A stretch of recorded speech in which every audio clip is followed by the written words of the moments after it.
ওকে, বেশ, চলো তাহলে আজকে আমরা ফার্স্ট ক্লাসটা শুরু করছি, basic concepts of chemistry. Avogadro number সম্পর্কে সকলের আইডিয়া আছে?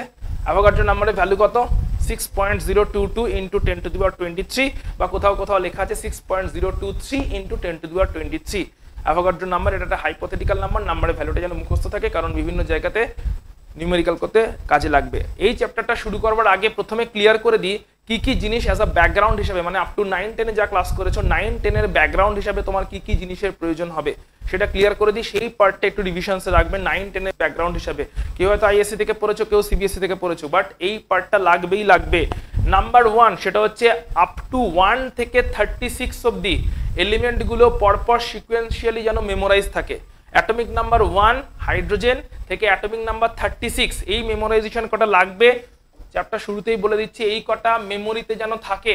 Number 1 atomic number of hydrogen 2 krypton, hydrogen 1 krypton 36, 1 থেকে 36 অবধি অ্যাটমিক নাম্বারগুলো পুরোপুরি সিকোয়েন্সিয়ালি যেন মেমোরাইজ থাকে। ফর এক্সাম্পল যদি আমরা একটা ট্রাই করি তাহলে কেমন হবে, নিজের কাছে পিরিয়ডিক টেবিল থাকলে সেটা খুলে বসতে পারো। স্টার্টিং উইথ হাইড্রোজেন, দেন হাইড্রোজেনের পরে helium, atomic number 2 helium, lithium, beryllium, boron, carbon, nitrogen, oxygen, fluorine, neon, sodium, magnesium, aluminium, silicon, phosphorus, sulphur, chlorine, argon, তারপরে কি আছে পটাশিয়াম, ক্যালসিয়াম, স্ক্যান্ডিয়ামের পরে titanium, vanadium, chromium, manganese, iron, cobalt, nickel, copper, জিঙ্কের পরে gallium, then germanium, তারপরে arsenic, gallium, germanium, arsenic, তারপরে I guess ব্যাপারটা খেয়াল হচ্ছে না, অক্সিজেনের নিচে আছে oxygen, sulphur, selenium. So gallium, germanium, arsenic, selenium, bromine, krypton, এই হচ্ছে তোমার আপ টু 36 পুরোপুরি সিকোয়েন্সিয়ালি যেন মেমোরাইজ থাকে, অ্যাটমিক নাম্বার 1 to 36। আচ্ছা, এরপরে হচ্ছে নেক্সট অ্যাটমিক মাস, এটাও যেন মুখস্থ থাকে। অ্যাটমিক মাস অফ, এটা হচ্ছে হাইড্রোজেন টু জিঙ্ক হচ্ছে 30, হাইড্রোজেন হচ্ছে 1, এদের অ্যাটমিক মাস, যেটাকে মাস নাম্বার বা অ্যাটমিক মাস বলছি, যদিও mass number atomic mass different, but তাদের ম্যাগনিটিউডটা মোর অর লেস সেম। যেরকম হাইড্রোজেনের অ্যাটমিক মাস কত 1, হিলিয়ামের অ্যাটমিক মাস 4, লিথিয়ামের অ্যাটমিক মাস 7, 6.97, ঠিক আছে, বেরিলিয়ামের অ্যাটমিক মাস 9, বোরন 11, এরকম করে, ঠিক আছে, কার্বন 12, কার্বনটা জানি আমরা সবাই 12, then nitrogen 14, oxygen 80, oxygen 16, fluorine 19, neon 20। So up to 30 পর্যন্ত জিঙ্কের অ্যাটমিক মাস হচ্ছে 65.3, তার আগে কপার আছে 63.5। তো আপ টু জিঙ্ক অবধি, কারণ তোমার এক্সাম হলে ইউ ক্যান বি শিওর, বিশেষ করে এমসিকিউ এক্সামে অ্যাপিয়ার করবে যখন, তোমাকে অ্যাটমিক মাস দেওয়া থাকবে না, তোমাকে অ্যাটমিক মাস মেমোরাইজ করে রাখতে পারলে, কপারের অ্যাটমিক মাস মেমোরাইজ থাকলে তবেই প্রবলেম সলভ হবে। হয়তো দেখা গেছে প্রবলেম পুরো জানা, শুধু এটা জানা নেই অ্যাটমিক মাসটা কত। তো এই সিচুয়েশনে তোমার এক্সাম প্রবলেম একেবারেই সলভ হবে না যদি না তোমার অ্যাটমিক মাস মেমোরাইজ থাকে। So atomic mass from 1 to 30 up to zinc, এর সঙ্গে আরো কয়েকটা এলিমেন্টের অ্যাটমিক মাস মেমোরাইজ করে রাখতে পারলে ভালো, কারণ সেগুলো বিভিন্ন সময়ে আসে। সেগুলো হচ্ছে সিলভার, সেপারেটলি এদের অ্যাটমিক মাসটা একটু মেমোরাইজ করে রাখবে। লেড, সিলভার, লেড, এই দুই একটা এলিমেন্ট। বেরিয়াম, এদেরও অ্যাটমিক মাসটা একটু দেখে রাখবে। অনেক সময় বেরিয়াম সালফেটের রিলেটেড কোনো ক্যালকুলেশন আসছে, barium sulphate, barium chloride related calculations এসছে। লেডের উপরে অনেক সময় ক্যালকুলেশন আছে, লেড ক্লোরাইড বা লেড সালফেট এই ফর্মে। সিলভার ক্লোরাইড, সিলভার নাইট্রেট, কোথাও না কোথাও ক্যালকুলেশনসে চলে আসে অনেক সময়। তাই এই তিনটে বা এরকম যদি আরো কিছু এলিমেন্ট যখন নিউমেরিক্যাল করবে এনকাউন্টার করো, যেগুলো বারবার এনকাউন্টার করছো দেখছো, সেরকম জিঙ্কের পরের এই এলিমেন্টগুলোরও অ্যাটমিক নাম্বার এবং অ্যাটমিক মাস মেমোরাইজ রাখতে হবে, না হলে এক্সাম তো ছেড়েই দাও, এক্সাম হলে কোনো কিছু ডেটা দেওয়া থাকে না। 3 নাম্বার যেটা মেমোরাইজ করতে হবে সেটা হচ্ছে ফুল পিরিয়ডিক টেবিল, গ্রুপ ওয়াইজ 3-4 বার লিখতে হবে, এবং গ্রুপ ওয়াইজ মানে ভার্টিক্যালি, এই ওয়েতে, group 1, group 2, group 3, group 4, group 5, group 6, এরকম করে গ্রুপ 18 অবধি আছে। সো ভার্টিক্যাল ওয়েতে, যেরকম গ্রুপ 1 কে যদি ধরে নিই hydrogen, lithium, sodium, potassium, rubidium, caesium, francium, সেই গ্রুপ ওয়াইজ পুরো পিরিয়ডিক টেবিল যেন মুখস্থ থাকে, ফুল পিরিয়ড টেবিল। এখানে পুরোটাতে আমি একটাই রোকে, একটা পিরিয়ডকে ছেড়ে দিতে পারি যদি তোমার খুব কষ্ট হয়, সেটা হচ্ছে 7th রো, যেটা আছে 7th পিরিয়ড। 7th পিরিয়ডটাকে তুমি ছেড়ে দিতে পারো। ফর এক্সাম্পল যদি আমি লেখা শুরু করি ফার্স্ট পিরিয়ড থেকে, hydrogen, lithium, sodium, potassium, rubidium, caesium, francium আছে 7th রোতে। তো এই 7th রোতে যা যা কিছু আছে এটাকে তুমি চাইলে স্কিপ করতে পারো, বাট আদারওয়াইজ তোমাকে পুরো মেমোরাইজ রাখতে হবে। এটা হচ্ছে গ্রুপ 1 এর এলিমেন্ট। গ্রুপ 2 তে কি আছে? এখানে কিছু নেই, এখানে আছে হচ্ছে beryllium, magnesium, calcium, strontium, barium, radium. তো এই বেরিয়াম বা এই ফ্রান্সিয়াম বা রেডিয়াম এই পিরিয়ডটা চাইলে তুমি স্কিপ করতে পারো, এই পিরিয়ডটা চাইলে তুমি স্কিপ করতে পারো, 7th পিরিয়ডটা, কারণ 7th পিরিয়ডটা অতটা আমাদের কাজে লাগে না, কিন্তু 6th পিরিয়ড অবধি গ্রুপ ওয়াইজ মেমোরাইজেশন প্রয়োজন। As soon as possible memorisation করে নেবে সব থেকে ভালো। বেরিলিয়াম, এবং এটা গ্রুপ 3 তে, গ্রুপ 3 এখান থেকে স্টার্ট হচ্ছে, গ্রুপ 3 স্টার্ট হচ্ছে এখান থেকে, scandium, yttrium, lanthanum, actinium. So group 3 এখান থেকে স্টার্ট হচ্ছে, ঠিক আছে। আমরা দেখবো কেন গ্রুপ 3 এখান থেকে স্টার্ট হয়, সেটা যখন আমরা পিরিয়ডিক টেবিল পড়বো তখন দেখবো। সো এই মেমোরাইজেশনটা লাগবে গ্রুপ ওয়াইজ, অর্থাৎ এইভাবে হরাইজেন্টালি মেমোরাইজ করছো আপ টু ক্রিপ্টন অবধি, হরাইজেন্টালি মেমোরাইজ করছো আপ টু ক্রিপ্টন, আর গ্রুপ ওয়াইজ মেমোরাইজ করছো একদম full periodic table except the 7th group, এই 7th পিরিয়ড। 7th পিরিয়ডে ফ্রান্সিয়াম, রেডিয়াম, অ্যাক্টিনিয়াম এই পিরিয়ডটা চাইলে স্কিপ করতে পারো, আমি বলবো মুখস্থ রাখতে, বাট স্টিল যদি ম্যানেজ না হয় চাইলে স্কিপ করতে পারো, কিন্তু আদারওয়াইজ 3-4 বার লিখবে, এমনি মুখস্থ হয়ে যাবে। এমনিতেও ইউটিউবে যদি সার্চ করো দেখবে পিরিয়ডিক টেবিলকে মেমোরাইজ করার অনেক শর্টকাট ভিডিও এই ওই সেটা লেখা আছে। তো আমি সাজেস্ট করি 4 বার লিখে ফেলো টেবিলটা, 5 নম্বর বার এমনি লিখতে পারবে, কোনো আলাদা করে বিশেষ শর্টকাট এটা মনে রাখছো ওটা মনে রাখছো কিরকম কিরকম কিসব আছে, বেটা মাঙ্গে কার সামথিং সামথিং এসব আছে, তো বেটা কার নাই মাংতে পারে, ঠিক আছে। বেটা মানে বিই বেটা, মাঙ্গে এমজি, কার সিএ, এইভাবে একটা অনেক সময় এরকম কিছু কিছু আছে ইউটিউবে, এরকম সাজেশন দেওয়া আছে। যদি সেরকম করে মুখস্থ করতে চাও আমার তাতে কোনো আপত্তি নেই, মুখস্থ রাখাটা ইম্পর্টেন্ট। বাট আমি কিভাবে মেমোরাইজ করেছিলাম ইন মাই স্টুডেন্ট লাইফ, বা এখনো কিভাবে মেমোরাইজ রাখি, এই উইকলি 1 ডে টেবিলটা লিখে ফেলি, হয়ে যায়, আমারও তাহলে কনসাস মাইন্ডে থাকে যে কেমন ভাবে আছে। তো 3 থেকে 4 বার টেবিলটা দেখে দেখে লেখো, গ্যারেন্টি 5 নম্বর বার না দেখে লিখতে পারবে। 3 থেকে 4 বার জাস্ট দেখে দেখে কপি করো, যে গ্রুপ 1 থেকে গ্রুপ 18 সাজিয়ে নাও, দিয়ে 1 to 7 করে পিরিয়ড ওয়াইজ সাজিয়ে নিয়ে পুরো টেবিলটাকে 3 থেকে 4 বার বই দেখে দেখে লেখো, 5 নম্বর বার এমনি মাথায় ঢুকে যাবে, ঠিক আছে। আর এটা উইকলি যদি প্র্যাকটিসে রাখো একবার করে, যেরকম করে ছোটবেলায় নামতা মুখস্থ করতে, ওরকম যদি প্র্যাকটিসে রাখো আরামসে এটা ম্যানেজ হয়ে যাবে। তো এই পার্টটা, এই 3টে পার্ট অ্যাট এনি কস্ট তোমার মুখস্থ চাই, তার মধ্যে এটা সব থেকে বেশি ইম্পর্টেন্ট, এটা এবং এটা, এই দুটো সব থেকে বেশি ইম্পর্টেন্ট। এটা তো একটু 3-4 বার পড়লেই ক্লাসে পড়তে পড়তেই মেমোরাইজ হয়ে যাবে। অ্যাটমিক মাস মেমোরাইজ থাকে না, নিউমেরিক্যালের জন্য জরুরি। এই চ্যাপ্টারে তো বিশেষ করে লাগবে, অ্যাটমিক মাসের প্রচুর ডেটা লাগবে এই চ্যাপ্টারের নিউমেরিক্যাল করতে গেলে, কারণ যখনই সোডিয়াম ক্লোরাইডের মোল বার করতে বলবে তখনই সোডিয়ামের অ্যাটমিক মাসটা জানতে লাগবে যে ওটা 23। সোডিয়াম ক্লোরাইডের মোল অ্যাটমিক মাস না জানা থাকলে বেরোবে না, ঠিক আছে। সো অ্যাটমিক মাস মেমোরাইজ থাকবে, অ্যাটমিক নাম্বার মেমোরাইজ থাকবে, আর periodic table as soon as possible memorise করে নেবে, এই ব্যাকগ্রাউন্ডটা লাগবে। এর সঙ্গে ক্লাস শুরু করবার আগে ফার্স্ট ক্লাসে জানতে চাই প্রত্যেকে ফর্মুলা ডিরাইভ করতে পারো কিনা, যেটাকে so called criss cross method বলা হয়। ফর্মুলা বানানো পারা যায় ক্রিস ক্রস মেথডের থ্রু দিয়ে, অর্থাৎ ভ্যালেন্সি গুলো জানা আছে সকলের, বিভিন্ন র্যাডিক্যালস এর ভ্যালেন্সি, বাইকার্বনেটের ভ্যালেন্সি, বাইসালফেটের ভ্যালেন্সি, ছোটবেলায় যেগুলো সো কল্ড পড়েছিলে কিছু, ঠিক আছে। তো যদি কারোর কোথাও অসুবিধা থাকে প্রত্যেকে নিজের নিজের 9-10 যেখানেই পড়েছো না কেন সেখানে ফর্মুলা লেখার, যাকে এক্স্যাক্টলি বলে যে রুলগুলো শেখানো হয়েছিল ক্রিস ক্রস মেথড, যেখানে আমরা ক্যাটায়ন গুলো অ্যানায়ন গুলোর ভ্যালেন্সি গুলো মেমোরাইজ রাখতাম এবং সেখান থেকে আমরা ফর্মুলা ডিরাইভ করতাম, ওই প্যাটার্নটা একটু দেখে নেবে। কারোর যদি কোথাও অসুবিধা থাকে নেক্সট ক্লাসে আমাকে জিজ্ঞেস করে নেবে, কিন্তু প্রপারলি প্রত্যেকটা ক্যাটায়ন এবং প্রত্যেকটা অ্যানায়নের র্যাডিক্যাল যেগুলো আছে, পপুলার যেগুলো র্যাডিক্যাল, ডাইক্রোমেট, পারম্যাঙ্গানেট, এই ধরনের কমপ্লেক্স র্যাডিক্যালও যা যা কিছু আছে, সো র্যাডিক্যাল যা যা কিছু আছে সঙ্গে তোমার এইগুলো যা যা কিছু আছে, র্যাডিক্যালস বলো বা ক্যাটায়নস অ্যানায়নস বলো, সকলের ভ্যালেন্সি যেন মেমোরাইজ থাকে, কারণ ভ্যালেন্সি মেমোরাইজ না থাকলে তুমি কিন্তু কিছু করতে পারবে না। ভ্যালেন্সি তোমাকে কিন্তু মেমোরাইজ রাখতেই হবে যাতে ফর্মুলা ইজিলি ডিরাইভ করে নিতে পারো। সো নাম্বার 4 যে পয়েন্টটা তোমাকে মুখস্থ রাখতে হবে সেটা হচ্ছে ভ্যালেন্সিস অফ, এটা 9-10 থেকে করে আসছো, রিভিশনে রাখতে হবে।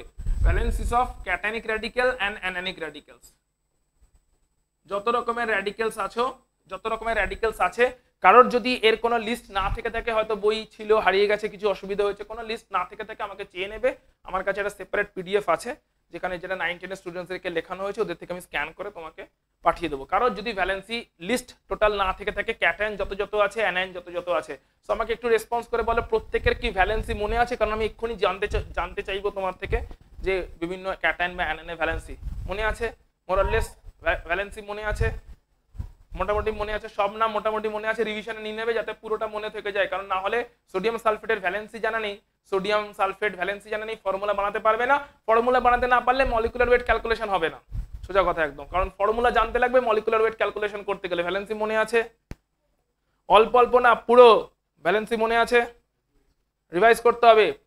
দেবাত্রী ভ্যালেন্সি মনে আছে, ক্যাটায়ন অ্যানায়ন গুলোর রিভাইজ করতে হবে। প্রিয়দর্শিনী ভ্যালেন্সি,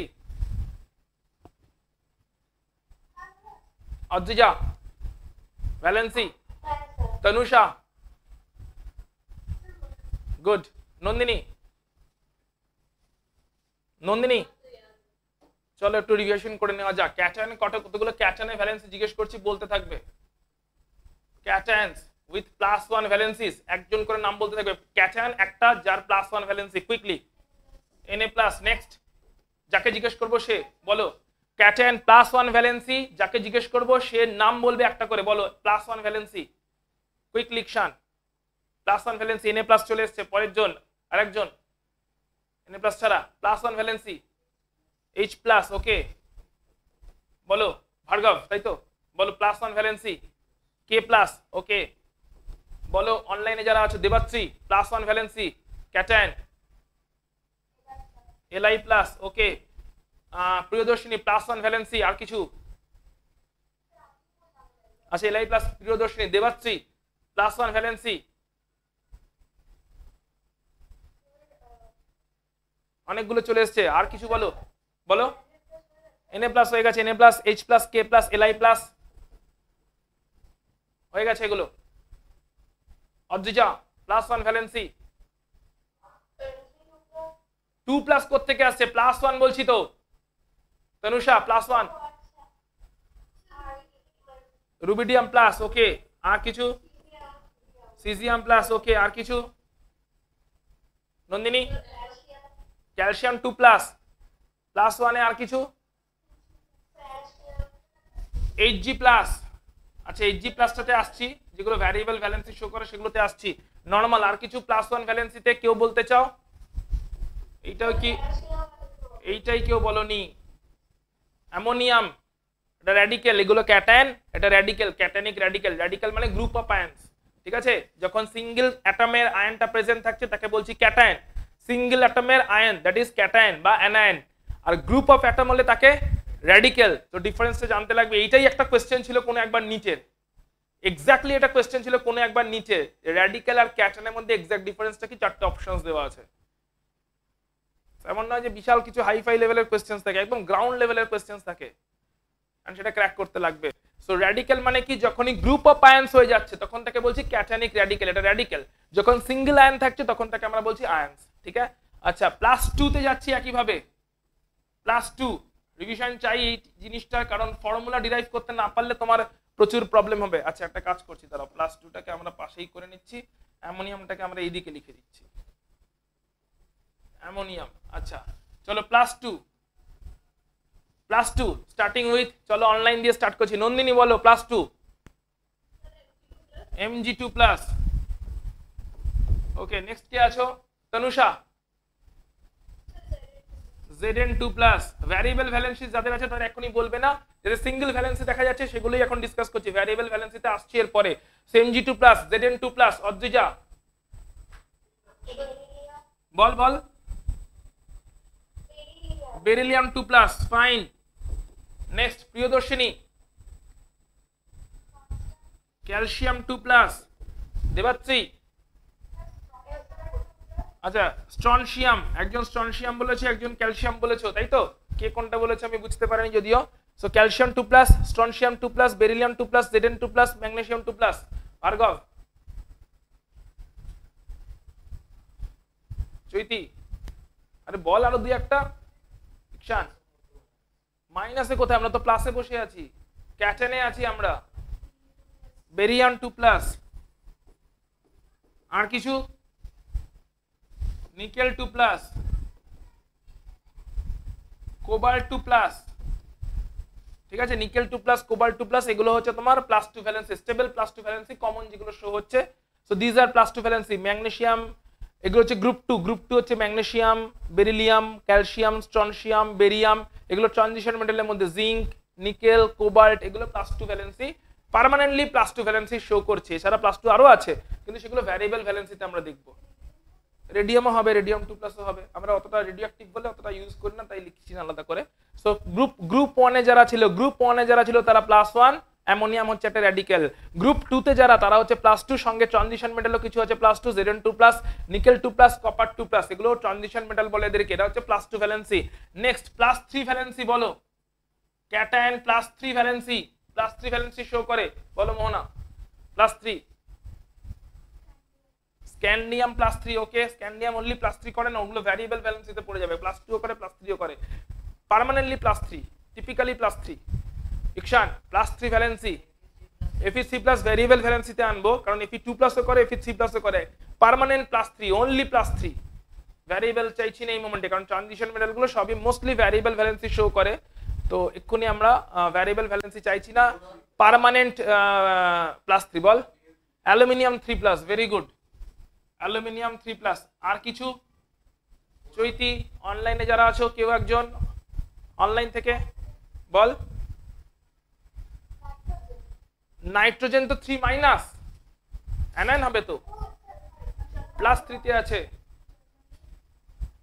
বল বল তনুষা, আর কিছু? স্ক্যান্ডিয়াম ভ্যারিয়েবল ভ্যালেন্সিতে যাবে, স্ক্যান্ডিয়াম +2 করে, +3 করে। Boron, very good, boron, germanium, ঠিক আছে, এরা মেনলি +3 ভ্যালেন্সি শো করছে। জার্মেনিয়াম না, সরি, গ্যালিয়াম। কোবাল্টও +3 শো করে, গ্যালিয়াম, কোবাল্ট +3 শো করে, কোবাল্টও কখনো কখনো +3 শো করে। কোবাল্টটা যেহেতু +3 শো করে, ইভেন নিকেলও +4 শো করে একটা। সো এনিওয়ে আমরা নিকেল কোবাল্টকে এখানে লিখেছি, কোবাল্টকে এখানেও লিখতে পারি আমরা। কোবাল্ট +2 শো করে, +3 শো করে। ইন্ডিয়াম ওর নিচের গুলো সবই +3 শো করে, তবে ইন্ডিয়াম অতটা পপুলারলি +3 শো করে না, ও +1 বেশি শো করে। কেন শো করে? ইনার্ট পেয়ার এফেক্ট, মনে আছে কি? ইনার্ট পেয়ার এফেক্ট, ওটা যদি আমরা দেখবো। ইনার্ট পেয়ার এফেক্ট দারুণ একটা কনসেপ্ট, যেটা পিরিয়ড টেবিলে দেখবো, কোশ্চেন্স আসে, প্রত্যেকবার ইনার্ট পেয়ার এফেক্ট থেকে কোশ্চেন ওঠে। সো ইনার্ট পেয়ার এফেক্ট আছে, যে কারণে ইন্ডিয়াম, থ্যালিয়াম এরা +1 বেশি শো করে দেন +3, যদিও গ্রুপ 13 এ আছে, অ্যালুমিনিয়ামের নিচেই আছে। So mainly aluminium 3+, boron 3+, gallium 3+, cobalt 3+, cobalt 2+ ছিল, কোবাল্ট 3+, এরা মেনলি +3 শো করছে। +3 হচ্ছে ক্যাটায়নিক ভ্যালেন্সি। তাহলে আমরা দেখলাম মেনলি +1, +2, +3, +4ও একটা দুটো দেখে নি। +4 নরমাল, একটা হচ্ছে নিকেল 2+, এ +4 শো করে, সরি, নিকেল 4+, প্ল্যাটিনাম 4+, এটাও +4 শো করে। নিকেল 4+, প্ল্যাটিনাম 4+, এরা +4 শো করে। প্ল্যাটিনাম যদিও +2 অতটা শো করে না। সো নিকেল 4+, প্ল্যাটিনাম 4+, এগুলো +4 শো করে। এছাড়া কিছু ভ্যারিয়েবল ভ্যালেন্সিও আছে, সেগুলো আলাদা করে আসছি। সো ক্যাটায়নিক ভ্যালেন্সি মোটামুটি ভাবে ক্লিয়ার। একটু নিজের বইগুলো দেখবে, সেখানে আরো কিছু एग्जांपल পাবে। ক্যাটায়নিক ভ্যালেন্সির মধ্যে +1, +2, +3 এই তিনটে কমন, +4টা অতটা কমন নয়, কিন্তু আমাদের সবটাই জেনে রাখতে হবে। +1, +2, +3, +4 এর মধ্যে একটা র্যাডিক্যালকে পেয়েছি, র্যাডিক্যালটাকে অ্যামোনিয়াম NH4+, একটাই র্যাডিক্যাল আছে ক্যাটায়নগুলোর মধ্যে ইউজুয়ালি, বাকিগুলো অতটা র্যাডিক্যাল অতটা প্রেজেন্ট থাকে না ক্যাটায়ন ফর্মে। র্যাডিক্যালগুলো সব বেশিরভাগ অ্যানায়ন ফর্মে প্রেজেন্ট থাকে। অ্যানায়ন্সে প্রচুর গ্রুপ অফ অ্যাটম আছে যারা অ্যানায়ন্স তৈরি করেছে র্যাডিক্যাল ফর্মে, ঠিক আছে। সো ক্যাটায়ন্স এর মধ্যে মেইনলি প্রেজেন্ট থাকে অ্যাটম বা তার ডাইরেক্ট আয়নগুলো। একটাই একটা কেস আছে, যেটা হচ্ছে অ্যামোনিয়াম, যেটা একটা র্যাডিক্যাল, কারণ এটা একটা গ্রুপ অফ অ্যাটম, এটা একটা র্যাডিক্যাল, এটা একটা গ্রুপ অফ অ্যাটম। তাই ক্যাটায়নের ভ্যালেন্সির মধ্যে +1, +2, +3 এগুলো কমন, +4টা অতটাও কমন নয়, বাট আমরা টাইম টু টাইম এনকাউন্টার করব। চলে আসছি ভ্যারিয়েবল ভ্যালেন্সি ক্যাটায়নের রেসপেক্টে। ভ্যারিয়েবল ভ্যালেন্সি যারা একের বেশি ভ্যালেন্সি শো করে, মাল্টিপল ভ্যালেন্সি শো করে, +1, +2, কিউপ্রাস, কিউপ্রিক। কিউপ্রাস হচ্ছে +1, কিউপ্রিক হচ্ছে +2। কেন ভ্যালেন্সিটা মেমোরাইজ করতে হবে? শুধু কি ফর্মুলা ডিডিউস করার জন্য? ইকুইভ্যালেন্ট ওয়েট কে ক্যালকুলেশনে ভ্যালেন্সি লাগবে। তো সমস্ত জায়গায় এগুলোর মেমোরাইজেশন লাগবে, তাই তোমাকে রিভিশন করানো হচ্ছে এখন, কারণ এগুলোর ভ্যালেন্সি সব জায়গাতে লাগবে। যখন ইকুইভ্যালেন্ট ওয়েট ক্যালকুলেট করতে হবে, ডিভাইড করতে হবে মলিকুলার ওয়েটকে বা অ্যাটমিক ওয়েটকে ভ্যালেন্সি দিয়ে। সো ভ্যালেন্সিটাই যদি জানা না থাকে কেমন করে করবে? সেই মূল কনসেপ্টে ঢোকবার আগে এই জিনিসটা ডিভিশনসের খুব প্রয়োজন, কারণ এগুলো 9, 10 এ আছে। তাই 9, 10 এ যারা যারা সেলিনা বই ফলো করেছো, সেলিনার বইয়ের শুরুতেই দেওয়া আছে, আই গেস 9 এই দেওয়া আছে যতদূর আমার খেয়াল হচ্ছে, 9 এ ল্যাঙ্গুয়েজ অফ কেমিস্ট্রি বলে যে ফার্স্ট চ্যাপ্টারটা ছিল সেলিনা বইতে, সেখানে টোটাল এরকম ভ্যালেন্সি লিস্ট দেওয়া ছিল। যদি কারোর কাছে থেকে থাকে ভালো, না থেকে থাকলে আমি তার একটা সফট কপি গ্রুপে পাঠিয়ে দেবো, সেখান থেকে মুখস্থ করে নেবে। যার কাছে সেলিনা বই আছে ভালো, না থাকলে সেলিনা বইয়ের সফট কপি থেকে একটু মুখস্থ করে নেবে। আমি তোমাকে লিস্ট একটা পাঠিয়ে দেবো, গ্রুপে সেপারেটলি একটা লিস্ট পাঠিয়ে দেবো। ভ্যালেন্সিটা একটু নিজের খাতায় লিখে প্রপারলি মেমোরাইজ করে নেবে। খাতার শুরুতে সবকটা ক্যাটায়ন অ্যানায়ন ভ্যালেন্সি যেন লেখা থাকে এবং তোমার মাথায় যেন মুখস্থও থাকে। কারণ ভ্যালেন্সি নিয়ে যদি তুমি আটকে যাও তাহলে মোল কনসেপ্ট কিচ্ছু হবে না। মোল কনসেপ্ট না হওয়া মানে আর কি হবে না, পুরো কেমিস্ট্রি হবে না। কারণ সব জায়গায় ক্যালকুলেশনস মোল কনসেপ্ট থেকেই আসছে। মোল কনসেপ্ট থেকে ক্যালকুলেশনস আসবে ইকুইলিব্রিয়ামে, মোল কনসেপ্ট থেকে ক্যালকুলেশনস যাবে 12 এর সলিউশনে, সব জায়গায় মোল কনসেপ্ট জুড়বে। তাই মোল কনসেপ্টের জন্য valency, atomic number, atomic mass এগুলো মেমোরাইজ রাখা খুব জরুরি। Clear? Very good. +1 +2 cuprous cupric. আর কি আছে +1 +2 তে? বল বল। Very good. Mercurous, mercuric. আর কিছু আছে +1 +2? Mercurous and mercuric. +1 +2 তে আমারও আর কিছু মনে পড়ছে না এই মোমেন্টে। +2 +3 কি কি হবে বল বল। তুই কি বলছিলি একটা +2 +3? Ferrous and ferric. Very good. Ferrous and ferric. +2 +3 আর কিছু +2 +3 হতে পারে? +2 +3 ফেরাস ফেরিক, আর কিছু as নেই। কোবাল্ট আর কোবাল্ট +2 আর কোবাল্ট +3 আছে, যেটা আগেই দেখেছিলাম। কোবাল্ট +2 আর কোবাল্ট +3, এটাও +1 +2 +3। So +2 +3 ferrous ferric. Ferrous ferric হতে পারে বল। লেডের +2 +4, লেড 3 এরা +2 +4 বল। সিলিকন মেনলি +4, কার্বনের নিচে আছে +4। ঠিক আছে। সো ফেরাস ফেরিক বা কোবাল্ট 2+, কোবাল্ট 3+, এগুলো হচ্ছে +2 +3 কাপল। +2 +4 এখানে কে কে আছে? +2 +4 এ আছে প্রথমটা হচ্ছে একটা nickel 2+, nickel 2+, nickel 4+, nickel 2+, nickel 4+, এটা একটা +2 +4 আছে।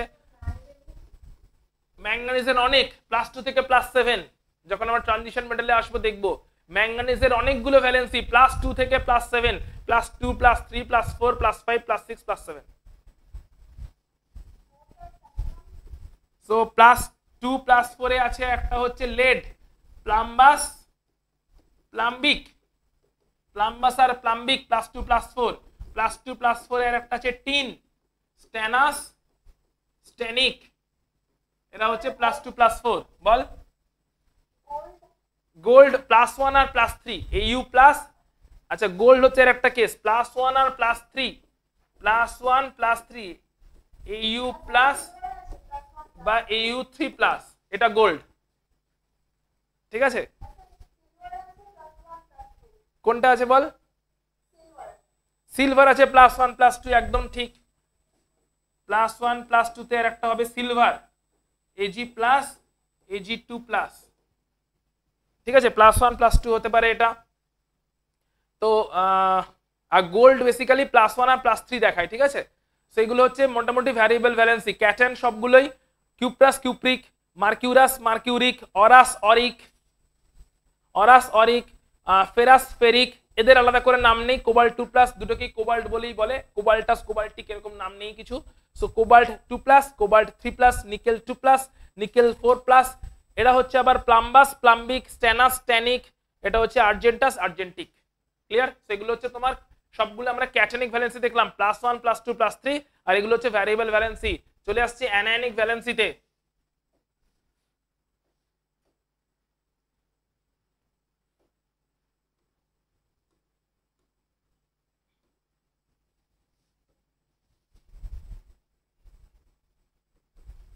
অ্যানায়ন্স, অ্যানায়ন্সের মধ্যে শুরু করছি -1 দিয়ে, প্রচুর হবে। বলতে থাকো একটা একটা করে, যার যা মনে আসে বলতে থাকো। -1 HCO3-, ওকে প্রথমে একটা র্যাডিক্যাল চলে এসেছে, খুবই কমপ্লেক্স র্যাডিক্যাল। আর কিছু? বাইকার্বনেট, HCO3- হচ্ছে বাইকার্বনেট। আচ্ছা আর কিছু বলো। তো Cl- যখন বলেছো আমি পুরো হ্যালোজেন গ্রুপকে নামিয়ে দিয়েছি। Cl- বলেছো মানে ফ্লুরো, ক্লোরো, ব্রোমো, আয়োডো। ও ভাই সবাই -1। ঠিক আছে, পুরো হ্যালোজেনটাই হ্যালাইড যেটাকে বলছি আমরা। এদেরকে একসাথে কি বলি? হ্যালাইড, X- বলে রিপ্রেজেন্ট করা হয়। ঠিক আছে, fluoro, chloro, bromo, iodo, halides, bicarbonate. আর কিছু? -1 এ hydroxide, nitrate, nitrite, cyanide, bisulphite HSO3 minus, bisulphate HSO4 minus, bisulphite প্রথমটা HSO4 HSO, ওটা তো সালফেট হয়ে যাবে, SO4 2 মাইনাস হয়ে যাচ্ছে, তো HSO3 মাইনাস হচ্ছে বাইসালফাইট, HSO4 মাইনাস হচ্ছে বাইসালফেট। আর কিছু অ্যাসিটেট CH3COO মাইনাস অ্যাসিটেট, আর permanganate MnO4 minus, permanganate MnO4 minus.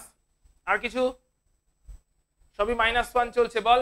সায়ানাইডও লিখেছি আমরা, সায়ানাইড। আর কিছু? হ্যাঁ হ্যাঁ, NO3 মাইনাস লিখে দিয়েছি, nitrate NO2 minus nitrite, bisulphide ড HS minus, bisulphide DE, bisulphide HS minus. আর কিছু? সায়ানেটও মাইনাস, অতটা কমপ্লেক্স এক্ষুনি যাচ্ছি না, মোটামুটি ক্লোরেট, পারক্লোরেট এরকম অনেকগুলো আছে, ClO মাইনাস, ঠিক আছে, ক্লোরেট, তো এগুলো কমপ্লেক্স কিছু কিছু আছে। আমরা জেনারেল গুলো নিয়ে এখন ডিসকাশন করছি, টোটাল একটা PDF আমি পাঠিয়ে দেবো যেখানে আরো অনেকগুলো লিস্ট করে দেওয়া আছে। এগুলো জেনারেল গুলোতে আমরা দেখলাম -1 লিস্ট করলে -1 এ আরো কিছু পাওয়া যাবে, আমার ধারণা আরো 4-5টা হয়তো বেরোবে, যেটা এখনই হয়তো খেয়াল হচ্ছে না সবগুলো। সো এগুলো হচ্ছে তোমার মেইনলি -1 এ আছে। -1 এ এটা হচ্ছে ক্লোরেট ClO মাইনাস, এটা হচ্ছে পারম্যাঙ্গানেট MnO4 মাইনাস। ক্লিয়ার ভার্গব? মনে পড়ছে তো এগুলো? আচ্ছা, কারোর কি এরকম ফিল হচ্ছে, বিশেষ করে যারা 11 এ পড়ছো, দেবাত্রী এবং ভার্গব, তোমরা বলো ক্লিয়ার তো? এগুলো রিকল হয়ে যাচ্ছে তো? দেবাত্রী ক্লিয়ার, রিকল হয়ে যাচ্ছে তো? গুড। তো আমি যে পিডিএফটা পাঠাবো ওখানে টোটাল জিনিসটা লিস্ট ডাউন করা আছে, তো ওখান থেকে একবার দেখে মেমোরাইজ করে নিজের খাতায় কপি করে নেবে। চলে যাচ্ছি -2 তে। -2 একে একে বলো। এটা দেওয়াই আছে, বাইকার্বনেট তার কার্বনেট, সালফেট বাইসালফেট তার সালফেট, SO4 কার্বনেট, এটা হয়ে গেল কার্বনেট, এটা হয়ে গেল SO3 2 সালফাইট, এটা হয়ে গেল SO4 2 সালফেট। আর কিছু? Oxide, very good, oxide sulphide. আর কিছু? অক্সাইড সালফাইড কিকশন, মনে পড়ছে? পড়ছে কি পড়ছে না বল, ব্যালেন্সি গুলো আরো আছে, অনেক আছে, লিস্ট পাঠাবো memo. Chromate dichromate, CrO4 2 chromate, Cr2O7 2 dichromate, ঠিক আছে, অনেক আছে। আরো কিছু বলো? Carbonate, sulphide, sulphate, oxide, sulphide, chromate, dichromate. আর কয়েকটা বলো, এখন অনেকগুলো আছে। হ্যাঁ, Ac2 সেলিনেট হতে পারে, বল। ফসফেট 3 PO4 3 ঠিক আছে, তবে এসিটাকে এক্ষুনি আমরা ধরছি না, আমরা যে কারণ অক্সিজেনের গ্রুপে সবাই হতে পারে, তো ওগুলো অতটা পপুলার নয়। অক্সিজেন সালফারে অ্যানায়ন বানায়, এসি থেকে মেটালয়েড হয়ে যায়, তাই ওরা অ্যানায়ন অতটা বানায় না, নিচের দিকে ক্যাটায়ন হয়ে যায়, উপর থেকে নিচে মেটালিক ক্যারেক্টার বাড়ে, তো এই উপরে গুলো নন মেটাল, ওরা অ্যানায়ন, তাই অক্সাইড সালফাইডকে নিয়েছি, তারপর থেকে মেটালয়েড শুরু হতে যাচ্ছে, ওরা অতটা অ্যানায়ন বানাচ্ছে না, ঠিক আছে। ওকে, আর কিছু বলো? ক্রোমেট হয়ে গেছে, ডাইক্রোমেট হয়ে গেছে, আর কিছু? -2 হাইড্রোজেন ফসফেট,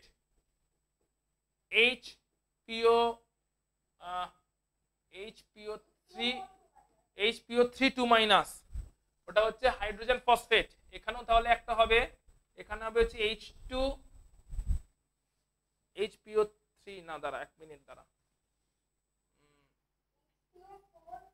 জাস্ট 1 মিনিট দাঁড়া রে তুই। এটা হচ্ছে সোডিয়াম হাইড্রোজেন ফসফেট, এটা হচ্ছে H2PO4 এটাও -1, H2PO4 -1, আর HPO4 2 HPO4 2 এটাও একটা হতে পারে, and PO4 3 হবে, H2PO4 HPO4 2 আর Hটা চলে গেলে PO4 3 এ চলে যাবে, তখন ফসফেট যেটা PO4 ওটা 3 এ চলে যাবে। সেগুলো হচ্ছে মোটামুটি -2। চলে আসছি আমরা -3 তে।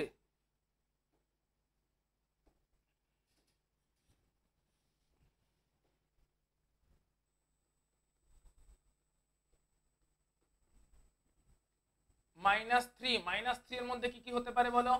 Phosphate PO4 3 phosphate, phosphide P3 phosphide, nitride N3 nitride. আর কিছু? এগুলো এই তিনটে মেনলি পপুলার। আর কিছু আরো আছে দুই একটা, বল। হ্যাঁ দেবাত্রী বল, কি বলছিস? Arsenite AsO3 3- I guess,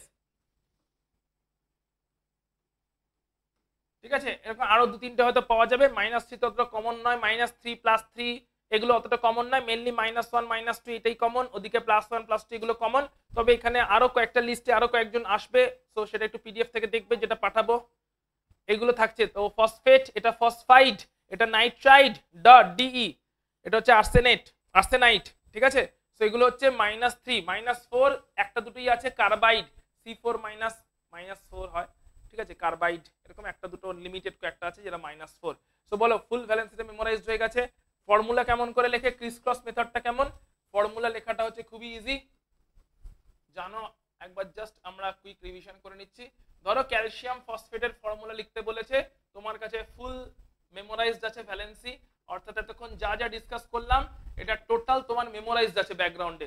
ক্যাটায়নে valency +1 +2 +3, cation গুলো ভ্যালেন্সি, ভ্যারিয়েবল ভ্যালেন্সি এবং সঙ্গে অ্যানায়ন গুলোর ভ্যালেন্সি ফুল মেমোরাইজড। সো ক্যালসিয়াম ফসফেটের কেমন করে লিখবে, ক্যালসিয়ামের মনে মনে ক্যালকুলেশনটা চলবে, এগুলো 9-10 এনকাউন্টার করেছো, আমি জাস্ট একবার তোমাকে বুঝিয়ে দিচ্ছি ক্লাসের শুরুতে। ক্যালসিয়ামের ভ্যালেন্সি +2, ফসফেটের ভ্যালেন্সি -3, তো সাইনটাকে অ্যাভয়েড করবে, ক্যালসিয়াম 3 ফসফেট 2, ফর্মুলা দাঁড়াবে ক্যালসিয়াম 3 আর ফসফেট হোল 2, ক্যালসিয়াম ফসফেটের ফর্মুলাটা জানা না থাকলে এরপরে যখন তোমাকে কোশ্চেনে বলবে ক্যালসিয়াম ফসফেটের সলিবিলিটি প্রোডাক্ট কত, ক্যালসিয়াম ফসফেটের ইকুইভ্যালেন্ট ওয়েট কত, ক্যালসিয়াম ফসফেটের মলিকুলার ওয়েট কত, মোলস কত, এইটা জানা না থাকলে আনসারই হবে না। এইটা যাতে জানা থাকে তার জন্য ভ্যালেন্সি মেমোরাইজ রাখতে হবে। ভ্যালেন্সি মেমোরাইজ রাখার জন্য ভ্যালেন্সিটা মেমোরাইজ করেছো, এবারে যখনই তোমাকে ভ্যালেন্সির থ্রু দিয়ে ফর্মুলা আনতে হবে, যার যার ভ্যালেন্সি লিখবে, সাইনটাকে নেগলেক্ট করে ক্যালসিয়ামে 3 যাবে অন্যজনের ভ্যালেন্সি, ফসফেটের 2 আসবে অন্যজনের ভ্যালেন্সি। সো এটাকে বলে ক্রিস ক্রস মেথড। আর একটা एग्जांपल দেখে নি, তাহলে আমরা শিওর হয়ে যেতে পারবো। ধরো ফর एग्जांपल বলেছে ম্যাগনেসিয়াম নাইট্রাইড,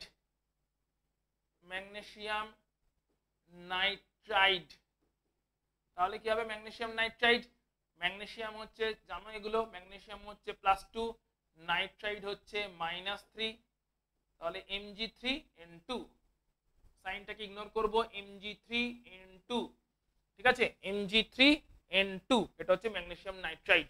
ক্লিয়ার, প্রত্যেকের মাথায় ঢুকেছে? ক্লিয়ার তো সকলের? তাহলে 5টা ফর্মুলা দিচ্ছি, কুইকলি আমাকে এক্ষুনি লিখে দাও। 5টা ফর্মুলা দিচ্ছি, এক্ষুনি আমাকে কুইকলি লিখে দেবে প্রত্যেকে, অনলাইন এবং অফলাইনে যারা আছো। ধরো আরো একটা দেখিয়ে দিই তোমাকে, ধরো বলেছে পটাশিয়াম ডাইক্রোমেট, আচ্ছা লেখো ফর্মুলাগুলো লিখে নাও। রাইট, এই 5টা কম্পাউন্ড দিচ্ছি, 5টা কম্পাউন্ডের ফর্মুলা লেখার জন্য 1 মিনিট টাইম দেবো, এক্স্যাক্টলি 1 মিনিটে 5টা কম্পাউন্ডের ফর্মুলা চাই। স্পেলিং করে কম্পাউন্ডের নামগুলো লিখে নাও। পটাশিয়াম ডাইক্রোমেট, ঠিক আছে, স্পেলিং করতে হবে না, জাস্ট ফর্মুলা লেখো, আমি মুখে বলছি, জাস্ট ফর্মুলা লেখো। ভ্যালেন্সিতে যা যা ডিসকাস করলাম সেটা সেখান থেকে ব্যাক ক্যালকুলেশন করে নাও memory. Potassium dichromate, aluminium hydroxide, quickly, potassium dichromate, aluminium hydroxide, ammonium sulphate,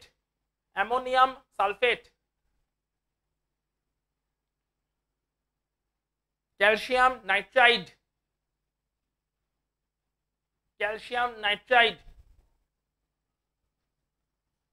প্লাম্বাস chloride,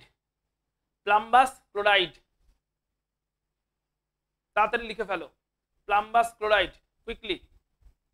potassium dichromate, যাকে যেটা জিজ্ঞেস করবে বলবে বা নিজেরা ভেরিফাই করবে। প্রথমটা ছিল হচ্ছে পটাশিয়াম ডাইক্রোমেটের পরেরটা ছিল হচ্ছে অ্যালুমিনিয়াম হাইড্রোক্সাইড, তারপরেরটা ছিল হচ্ছে, তারপরটা কি ছিল, অ্যামোনিয়াম সালফেট, তারপরটা কি আছে, ক্যালসিয়াম নাইট্রাইড, DE, NiTRIDE, আর লাস্টেরটা আছে হচ্ছে কি, প্লাম্বাস ক্লোরাইড। কুইকলি লিখে ফেলো।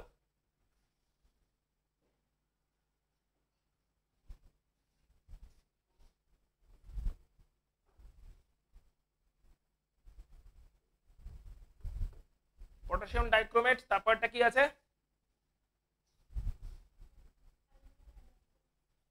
অ্যালুমিনিয়াম হাইড্রোক্সাইড, তারপরে অ্যামোনিয়াম সালফেট, তারপরে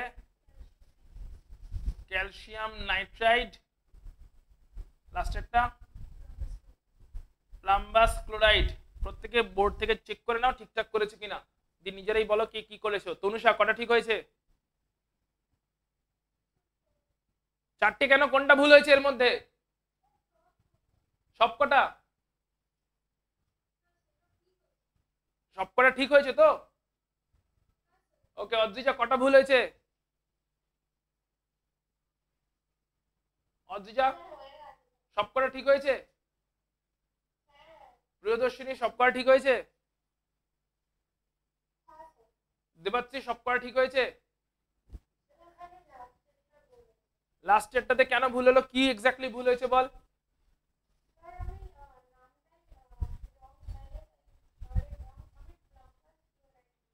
প্লাম্বাস ক্লোরাইড তো বলেছি, প্লাম্বাস পিবি +2 আর ক্লোরিন -1। কি লিখেছিলি ফর্মুলা সেটা বল। ওকে, প্লাম্বাস ক্লোরাইড হচ্ছে, প্লাম্বাস হচ্ছে পিবি +2 প্লাম্বাস, আর ক্লোরিন হচ্ছে -1, সো ক্রিস ক্রস করলে PbCl2, ঠিক আছে। Aluminium hydroxide, ammonium sulphate, calcium nitrate, lead chloride, ও এখানে তো কালি পড়ে, potassium dichromate, aluminium hydroxide, ammonium sulphate, calcium nitrate, plumbous chloride, potassium dichromate. Very good. দেখি দেখি দেখি দাও, কুইকলি দেখো কি করেছো দেখি। সব কোনটাও কেন এর মধ্যে তুমি ভুল করেছো কেন? Potassium dichromate, aluminium hydroxide AlOH whole 2 কি করে হয়ে গেল? অ্যালুমিনিয়াম তো +3, aluminium hydroxide, aluminium +3, AlOH whole 3, ammonium sulphate, calcium nitrate, lead chloride. Plumbous, প্লাম্বাসের স্পেলিং ভুল আছে, প্লাম্বাসের স্পেলিং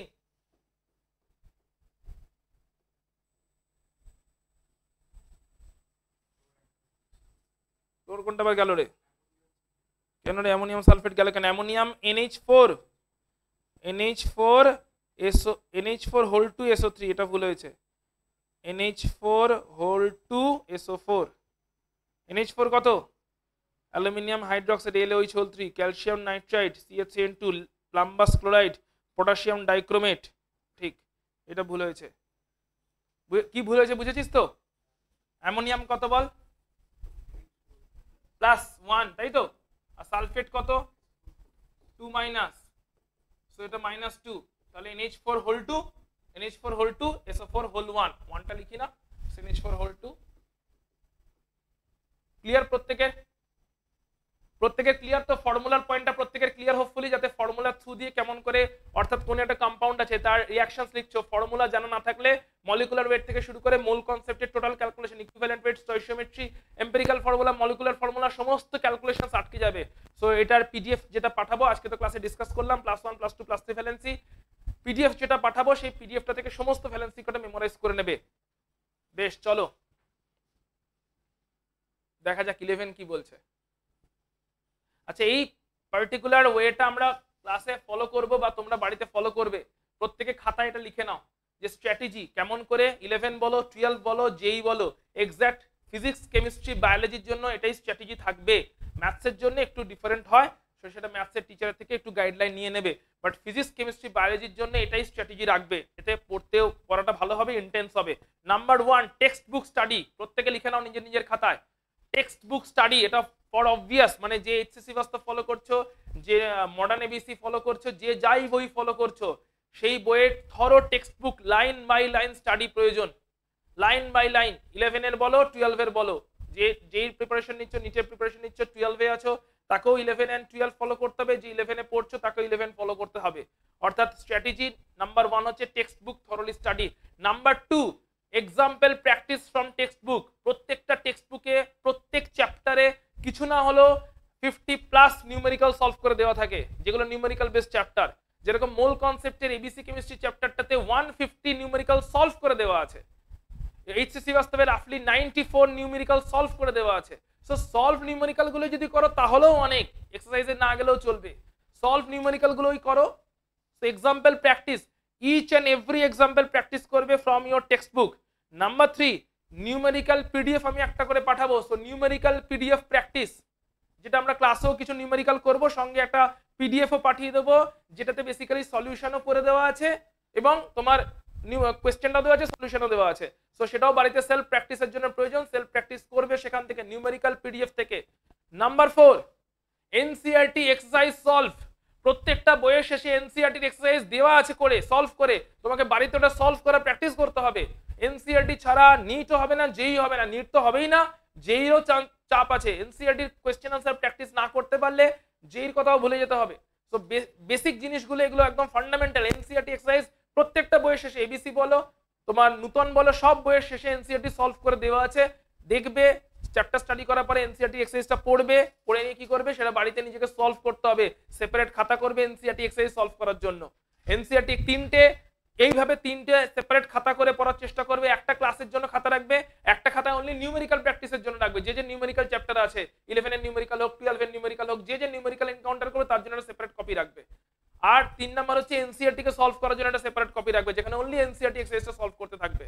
ঠিক আছে, এই তিনটে। এর সঙ্গে অ্যাডিশনাল থাকবে যেটা জেই বা নিটের জন্য থাকবে, সেটা হচ্ছে ডিপিপি উইথ স্টাডি ম্যাটেরিয়াল।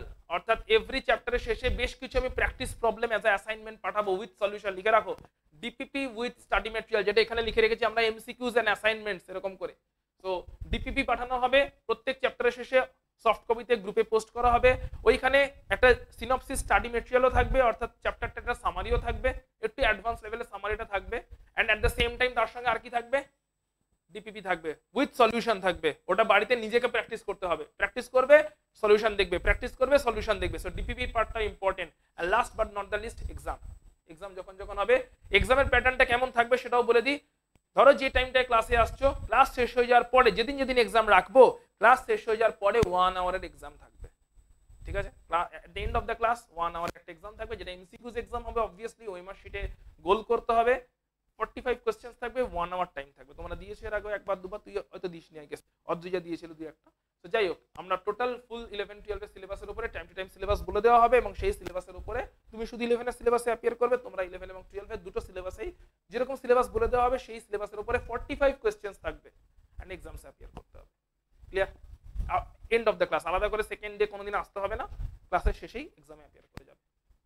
তো যারা অনলাইনে আছো তাদেরও সেম ব্যাপার থাকছে। অনলাইনে ক্লাস করছো, তারা যে করেসপন্ডিং ব্যাচে করছো সেই করেসপন্ডিং ব্যাচে আমার সঙ্গে একটু কমিউনিকেট করে নেবে। অফলাইনে যেখানে ক্লাস করছো সেটু কমিউনিকেট করে নেবে। আর অনলাইনে দেবাচ্ছি তুমি আমার সাথে একটু কমিউনিকেশনে থাকবে, আমি কেমন করে তোমার এক্সামটা কন্ডাক্ট করা যায়, যেহেতু তুমি আসানসোল থেকে জয়েন করেছো। তো কেমন করে, তুই তোর বাড়ি কোথায়? আসানসোলই তো? তাহলে কোথা থেকে জয়েন করেছিস? ওকে ওকে, তুই মুম্বাই থেকে জয়েন করেছিস, রাইট রাইট রাইট, মনে পড়েছে। তো যেহেতু এই ব্যাপারটা থাকছে পুরো জিনিসটাতে, তো সেই জন্য তোমার এক্সামটা কেমন করে কন্ডাক্ট করবো সেটা তোমার সাথে আমি আলাদা করে কথা বলে নেব। ঠিক আছে, বাকিরা অফলাইনে এক্সাম। যারা তনুষা, অদ্রিজা এবং প্রিয়দর্শিনী, তোমরা যে অদ্রিজা তো এখানে এক্সাম দেবে, প্রিয়দর্শিনী এবং তনুষা তোমরা যে করেসপন্ডিং ব্যাচে পড়ছো সেখানে এক্সামস কন্ডাক্ট হবে, তোমাদের এক্সাম সেখানেই থাকবে। তো এই পার্টিকুলার প্যাটার্নটা ফলো রাখবে। ঠিক আছে, চলো চলে আসছি আমরা একদম টু দি পয়েন্টে। প্রথমে কনসেপ্ট হচ্ছে ভ্যারিয়েবল। ভ্যারিয়েবল বলতে কি বোঝায়?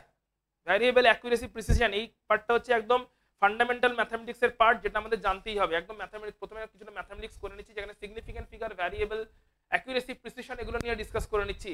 সো ভ্যারিয়েবল বলতে এক্স্যাক্টলি কি বোঝায়? ধরো কোন একটা কোয়ান্টিটি, আচ্ছা প্রথমে চলে আসি ফিজিক্যাল কোয়ান্টিটি কাকে বলে। এই টপিকগুলো মাথায় ঢুকে নাও, লেখার দরকার নেই, বাট মাথায় বসিয়ে নাও। ফিজিক্যাল কোয়ান্টিটি কাকে বলে? Anything that can be measured, যাকে মেজার করা পসিবল সেটা হচ্ছে ফিজিক্যাল কোয়ান্টিটি। ঠিক আছে, অর্থাৎ তোমার মা বা বাবা তোমাকে কতটা ভালোবাসেন এটা মেজার করা পসিবল, তাই এটা ফিজিক্যাল কোয়ান্টিটি নয়। কিন্তু তোমার মা বা বাবা তোমাকে ভালোবেসে কতটা পকেট মানি দেন এটা মেজার করা পসিবল, সো সেটা ফিজিক্যাল কোয়ান্টিটি। ক্লিয়ার?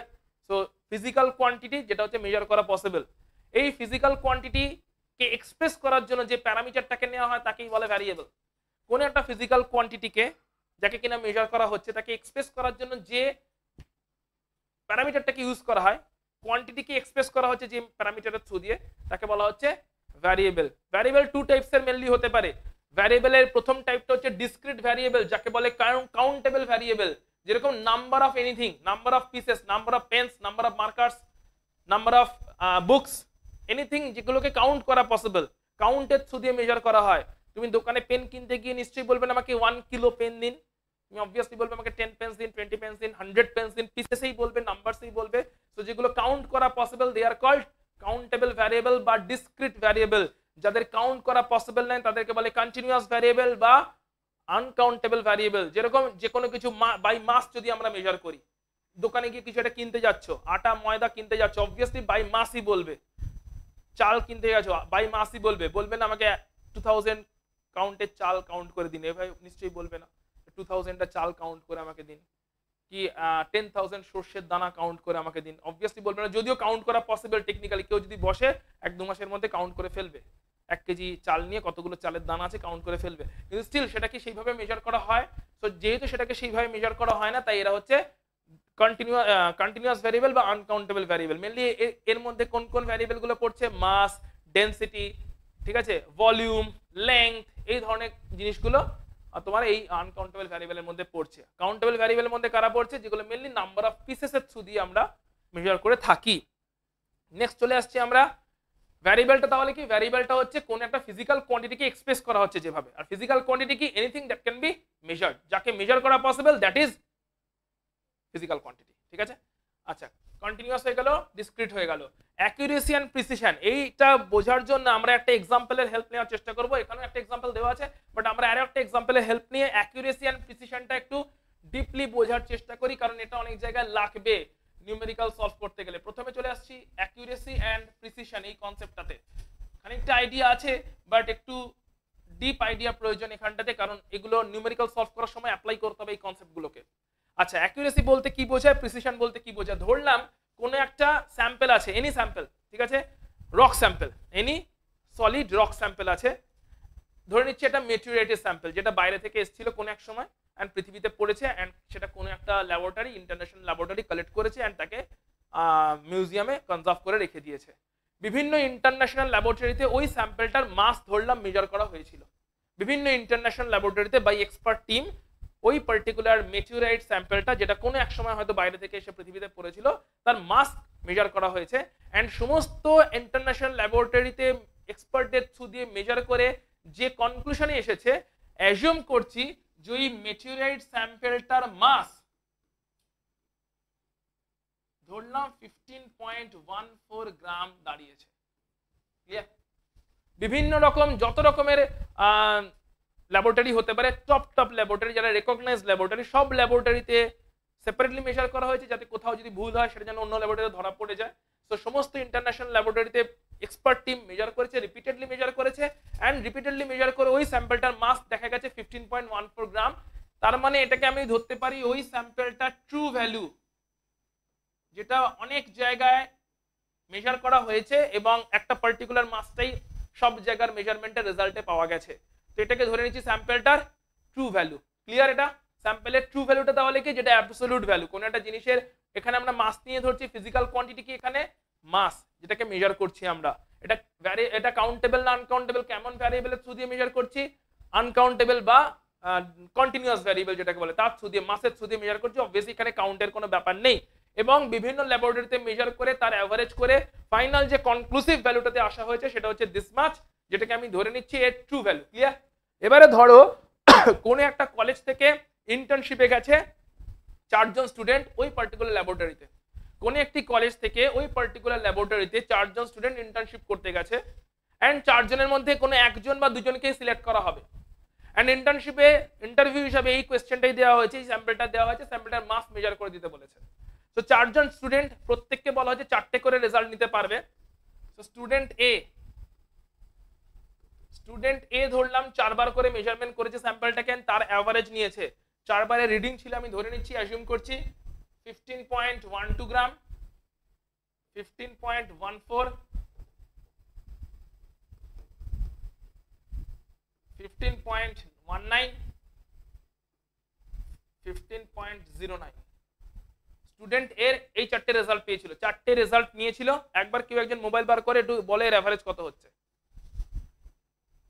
অ্যাভারেজটা একটু বলো, একটু মোবাইলটা বার করো, কুইক ক্যালকুলেট করো, দিয়ে বলে এর অ্যাভারেজ কত হচ্ছে। যদিও যেইতে কিন্তু মোবাইল ছাড়া এই ধরনের ক্যালকুলেশনস গুলো করতে হবে, স্টিল আপাতত আমরা ক্লাসটাকে একটু ফাস্ট ফরওয়ার্ড করার জন্য জিজ্ঞেস করছি। বলছো ইতি কত হচ্ছে, বা অনলাইনেও যদি কেউ বলতে চায় সেটা 15.135। ওকে, 15.135 গ্রাম এর অ্যাভারেজ পাওয়া গেছে। স্টুডেন্ট এ যে রেজাল্টটা দিয়েছে, এই 4টে রিডিং সে পেয়েছিল, তার অ্যাভারেজ রিডিং সেটা এটা বলেছে। স্টুডেন্ট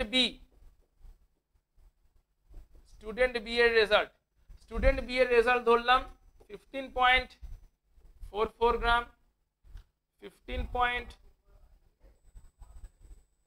43 গ্রাম, 15.41 গ্রাম, 15.45 গ্রাম average 15.43 গ্রাম। স্টুডেন্ট সি,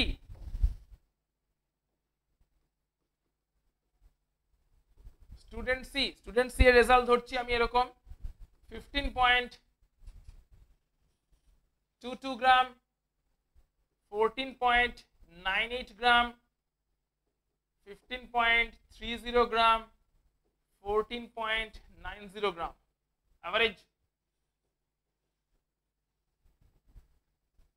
স্টুডেন্ট সি এর রেজাল্ট এরকম এসেছে, চারটে রেজাল্ট এরকম এসেছে, অ্যাভারেজ বার করছে। অ্যাভারেজ কত? 15.35 গ্রাম, 15.35 আসছে। ভালো করে ক্যালকুলেট করেছিস?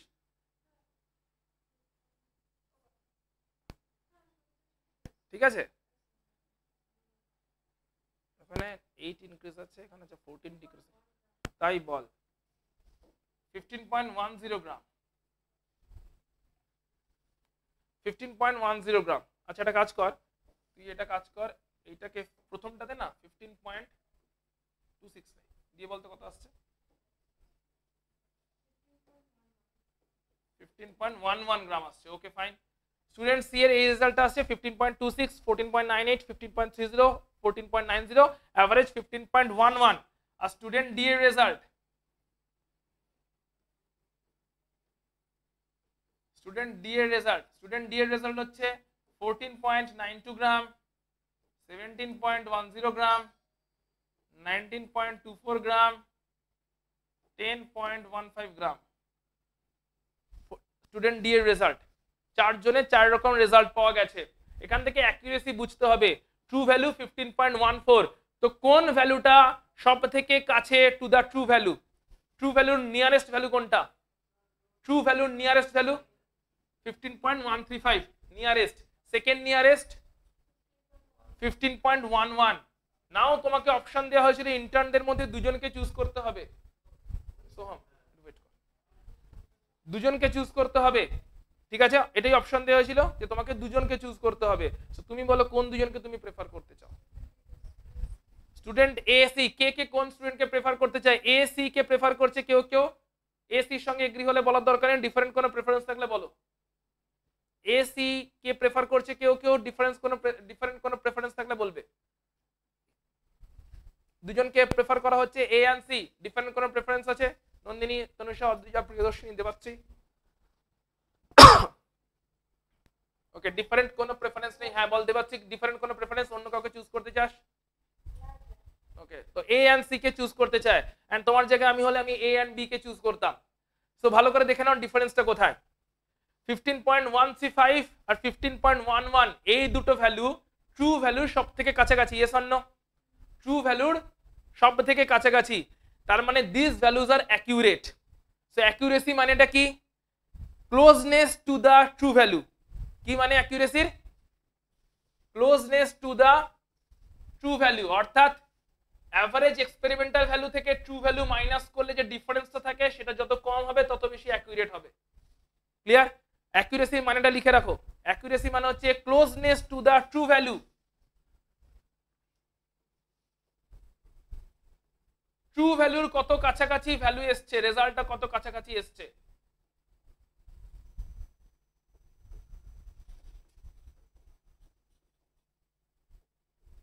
ট্রু ভ্যালুর কতটা কাছাকাছি রেজাল্ট এসছে। এই ট্রু ভ্যালুর কাছাকাছি রেজাল্ট কে দিয়েছে? এ দিয়েছে আর সি দিয়েছে। তার মানে ওই রেজাল্ট দুটো reliable. Yes or no? Result দুটো রিলায়েবল, যে ওই রেজাল্ট নিয়ে ফার্দার কোনো ক্যালকুলেশন করতে চাইলে করতে পারি, কারণ ওটা ট্রু ভ্যালুর কাছাকাছি ভ্যালু দিয়েছে। তার মানে তারা অ্যাকুরেট ভ্যালু দিয়েছে। প্রিসিশন মানে কি? প্রিসিশন মানে হচ্ছে closeness among the values. Closeness among the values. দেখা যাক 15.12 থেকে 15.14 0.02 এর ডিফারেন্স আছে। Yes or no? 0.02 এর ডিফারেন্স আছে। 14 থেকে 19 0.05 এর ডিফারেন্স আছে। 15 থেকে 19 থেকে আবার 09 0.10 ডিফারেন্স আছে, রাইট? এই ডিফারেন্সের নিজের ভ্যালুগুলো চলছে, অর্থাৎ মেজারমেন্ট গুলোর বিটুইনে অ্যামং দ্য মেজারমেন্ট ক্লোজনেস কতটা। অ্যামং দ্য মেজারমেন্ট ক্লোজনেস কতটা, ট্রু ভ্যালুর সঙ্গে রিলেশন নেই, অ্যামং দ্য রেজাল্টস ক্লোজনেস কতটা আছে, সেটা হচ্ছে প্রিসিশন। এবারে দেখো সি এর প্রিসিশন আছে অ্যাজ সাচ, অনেক ডিফারেন্ট ভ্যালু হয়ে গেছে, কোথায় 26 কোথায় 98, 15.26 14.98, মানে রাফলি 0.28 এর ডিফারেন্স হয়ে যাচ্ছে। আবার 98 থেকে 30 প্রায় এটা 0.32 ডিফারেন্স হয়ে যাচ্ছে, এন্ড 30 এর পরে আবার 90 0.40 ডিফারেন্স হয়ে যাচ্ছে। সো অনেক বেশি ডিফারেন্স হয়ে যাচ্ছে, এর থেকে তো অনেক বেশি ডিফারেন্স হয়ে যাচ্ছে। সো সি এর রেজাল্ট কি প্রিসাইজ, তো সেই জন্য আমি সি কে ডিসকার্ড করেছি। সি এর রেজাল্ট অ্যাকিউরেট, রেজাল্ট দিয়ে দিয়েছে, বাট কি করে বুঝবো তুক্কা মেরে দিয়েছে কিনা, প্রিসাইজ নয় রেজাল্ট, সি ডিসকার্ডেড। কারণ সি এর আমার আমি ভরসা করতে পারছি না কার উপরে, রেজাল্টের উপরে ভরসা নেই, রেজাল্টের উপরে ভরসা আছে, কার উপরে ভরসা নেই, রেজাল্টটাকে ভরসা করেছি, result accurate 15.11 close to the true value, result অ্যাকিউরেসির কাছাকাছি, রেজাল্টটা রিলায়েবল, কে রিলায়েবল নয়, অ্যানালিস্ট রিলায়েবল নয়, সি রিলায়েবল নয়, রেজাল্ট রিলায়েবল। এই রেজাল্ট নিয়ে ফার্দার ক্যালকুলেশনস করা পসিবল, কিন্তু ফার্দার ক্যালকুলেশনসটা সি কে দিয়েই করাবো কিনা এখানে ডাউট আছে, রেজাল্ট রিলায়েবল নয়। চলে আসছি স্টুডেন্ট বি তে, ডিফারেন্স কত আছে 44 আর 43 0.01, 43 and 41 0.02 এর ডিফারেন্স, 41 and 45 0.04 এর ডিফারেন্স। ভালো করে এ আর বি কে কম্পেয়ার করো, কার প্রিসিশন বেশি, বি এর প্রিসিশন বেশি। এখানে একটা 0.10 অবধি তার ডিফারেন্স গেছে, যদিও মোস্ট অ্যাকুরেট রেজাল্ট দিয়েছে, কিন্তু এখানে 0.10 অবধি ডিফারেন্স গেছে, এখানে সব ডিফারেন্স 0.01 0.02 0.04 এর মধ্যে লিমিটেড, অর্থাৎ প্রিসিশন কার বেশি।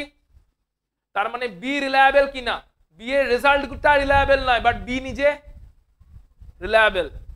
অর্থাৎ বি কে যদি বি এর কোন একটা কমন এরর হয়েছে, ইয়েস অর নো, যে কারণে রেজাল্টটা রিলায়েবল হয়নি, কোন একটা কমন এরর হয়ে গেছে, তার মানে ট্রেনিং দিয়ে কাকে শুধরানো পসিবল, সি কে না বি কে, বি কে শুধরানো পসিবল, কারণ বি এর রেজাল্ট প্রিসাইজ রেজাল্ট, একটু কোন একটা মিস্টেক হয়েছে যার জন্য রেজাল্টটা ডেভিয়েট করে গেছে, ওকে ট্রেনিং দিয়ে আমি A close to A even better than A result আনতে পারবো, কারণ বি প্রিসাইজ। তাহলে প্রিসিশন কি বলে, কার রিলায়েবিলিটি শো করছে প্রিসিশন, অ্যানালিস্টের রিলায়েবিলিটি, আর অ্যাকুরেসি কি শো করছে, রেজাল্ট আর রিলায়েবিলিটি। তার মানে এ রেজাল্ট, সি এর result accurate, close to accurate, A accurate, D কি, ডি হচ্ছে আওয়ারা আশিক, ঠিক আছে, ও কিছুই পারেনি, ও সারা জীবন কোনো পড়াশোনাও করেনি, কিছুই করেনি, এমনি এমনি ইন্টার্নশিপ দিতে চলে এসছে, তাই ওর বেসিক্যালি না তো রিলায়েবল, নিজে রিলায়েবল, না ওর ডেটা রিলায়েবল, তো কিছুই রিলায়েবল, তো ডি কে ছেড়ে দেবো, না ওটা প্রিসাইজ না ওটা accurate. A accurate, but B এর থেকেও অ্যাকুরেট ডেটা দিতে পারতো, কারণ ওর রেজাল্ট প্রিসাইজ ছিল। এ কিন্তু লেস প্রিসাইজ, বি কিন্তু মোর প্রিসাইজ, কিন্তু যেহেতু প্রিসিশন অ্যাকুরেসিটা কমে গেছে, তাই ও সেকেন্ড ক্যাটাগরিতে চলে আসছে, কে ট্রেনিং দিলে এর থেকেও বেটার রেজাল্ট আনানো পসিবল। কিন্তু সি তুক্কা মেরেছে কিনা আমি ভরসা পাচ্ছি না, কোনোভাবে তুক্কাতে মিলে গেছে কিনা আমি ভরসা পাচ্ছি না, কারণ রেজাল্টটা তার প্রিসাইজ নয়। ক্লিয়ার? তো লাইনটা লিখে রাখো, accuracy is closeness to the, accuracy হচ্ছে closeness to the true value, আর প্রিসিশনে লিখবে, আচ্ছা অ্যাকুরেসিতে আরো একটা পয়েন্ট লিখে রাখো, closeness to the true value 1 number,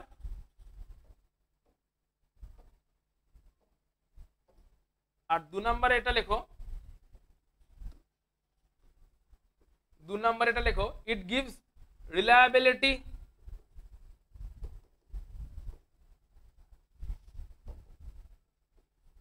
it gives reliability of result, result reliable কিনা এটা বলে দেবে। আর প্রিসিশনে লিখবে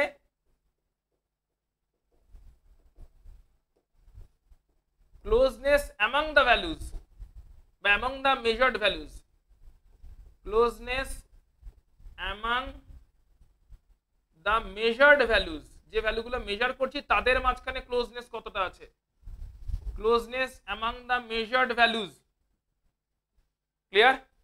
and second point এ লিখবে সেটা হচ্ছে reliability of analyst, analystর reliability, analystর reliability কেমন সেটা হচ্ছে তোমার প্রিসিশন বলছে, ঠিক আছে? analystর reliability and measured ভ্যালু গুলোর মধ্যে ক্লোজনেস কতটা, অ্যাকুরেসি হচ্ছে ট্রু ভ্যালুর সঙ্গে ক্লোজনেস কতটা, এন্ড রেজাল্টের সঙ্গে রেজাল্টের রিলায়েবিলিটি কতটা সেটা বলতে চাইছে। একটা গ্রাফের থ্রু দিয়ে আমরা জিনিসটাকে আরো একবার এক্সপ্লেন করার চেষ্টা করছি। ধরো ফর এক্সাম্পল কোন একটা ডেটাকে রিপ্রেজেন্ট করা হয়েছে, কোন একটা ডেটা আছে ট্রু ভ্যালু, যার ট্রু ডেটাটা হচ্ছে এরকম, ট্রু ডেটার রিপ্রেজেন্টেশনটা হচ্ছে এরকম, কোন একটা গ্রাফ আছে ধরো যেখানে ট্রু ডেটাটা এই পয়েন্টটাকে মিন করছে, এই পয়েন্টটা হচ্ছে ট্রু ডেটাকে মিন করছে। ক্লিয়ার? এবার সিমিলার ওয়েতে চারজন স্টুডেন্টকে আনা হয়েছে, চারজন স্টুডেন্ট মেজার করেছে, যাই মেজার করেছে না কেন মেজার করে ফাইনাল রেজাল্ট ওরকম পয়েন্টে আসা উচিত, ট্রু ভ্যালুটা ওখানে রিপ্রেজেন্ট হচ্ছে। স্টুডেন্ট এর মেজারমেন্ট হচ্ছে ধরো এরকম, স্টুডেন্ট এ মেজার করেছে এরকম ভাবে, যার পয়েন্টগুলো এসছে এরকম, চারটে পয়েন্ট এসছে। স্টুডেন্ট বি এর মেজারমেন্ট হয়েছে ধরো এরকম, যার পয়েন্ট চারটে এসছে এরকম। স্টুডেন্ট সি এর মেজারমেন্ট ধরো এরকম হয়েছে, যার পয়েন্ট চারটে এসছে এরকম। স্টুডেন্ট ডি এর মেজারমেন্ট এরকম হয়েছে, যার পয়েন্ট চারটে এসছে এরকম। সো বলো রেজাল্ট স্টুডেন্ট এ, এই রেজাল্টটা অ্যাকিউরেট, প্রিসাইজ, কোনোটাই না কোনোটাই নয়? রেজাল্ট অ্যাকিউরেট, কারণ এদের অ্যাভারেজ পয়েন্টটা মোটামুটি ওরকম লোকেশনকে মিন করবে। এই রেজাল্টটা প্রিসাইজ কি প্রিসাইজ নয়? প্রিসাইজও, কারণ রেজাল্টগুলো নিজেদের তো কাছাকাছি আছে না, অনেকটাই ক্লোজে আছে। অ্যামং দ্য রেজাল্ট পয়েন্টগুলো কি খুব দূরে দূরে আছে নিজের থেকে, সেটা প্রিসাইজও। ক্লিয়ার ইকশান? এটা প্রিসাইজও, অ্যাট দ্য সেম টাইম এটা অ্যাকিউরেটও। পরেরটা বলো এটা অ্যাকিউরেট না প্রিসাইজ? এটা অ্যাকিউরেট, বাট এটা প্রিসাইজ নয়, কারণ এই চারটে পয়েন্টের অ্যাভারেজ নাও। অ্যাকুরেসি দিয়েছে, চারটে পয়েন্টের অ্যাভারেজ নিলে যে মিড পয়েন্টটা পাওয়া যাবে, চারটে পয়েন্টের অ্যাভারেজ থেকে যে মিড পয়েন্টটা আসছে ওটা অ্যাকুরেসির সঙ্গে ক্লোজ, কিন্তু পয়েন্টগুলো নিজেরা অনেক দূরে দূরে, সেটা অবভিয়াসলি প্রিসাইজ নয়। এটা স্টুডেন্ট সি, এটা প্রিসাইজড কিন্তু এটা অ্যাকুরেট নয়, কারণ পয়েন্টগুলো অনেক দূরে দূরে আছে। লাস্টেরটা কোনোটাই নয়, সেটা হচ্ছে প্রিসাইজড, এটা হচ্ছে অ্যাকিউরেট এন্ড প্রিসাইজড। অনলাইনে যারা আছো ক্লিয়ার তো? এটা হচ্ছে খালি অ্যাকিউরেট, এটা হচ্ছে নট অ্যাকিউরেট, নাইদার অ্যাকিউরেট নর প্রিসাইজ।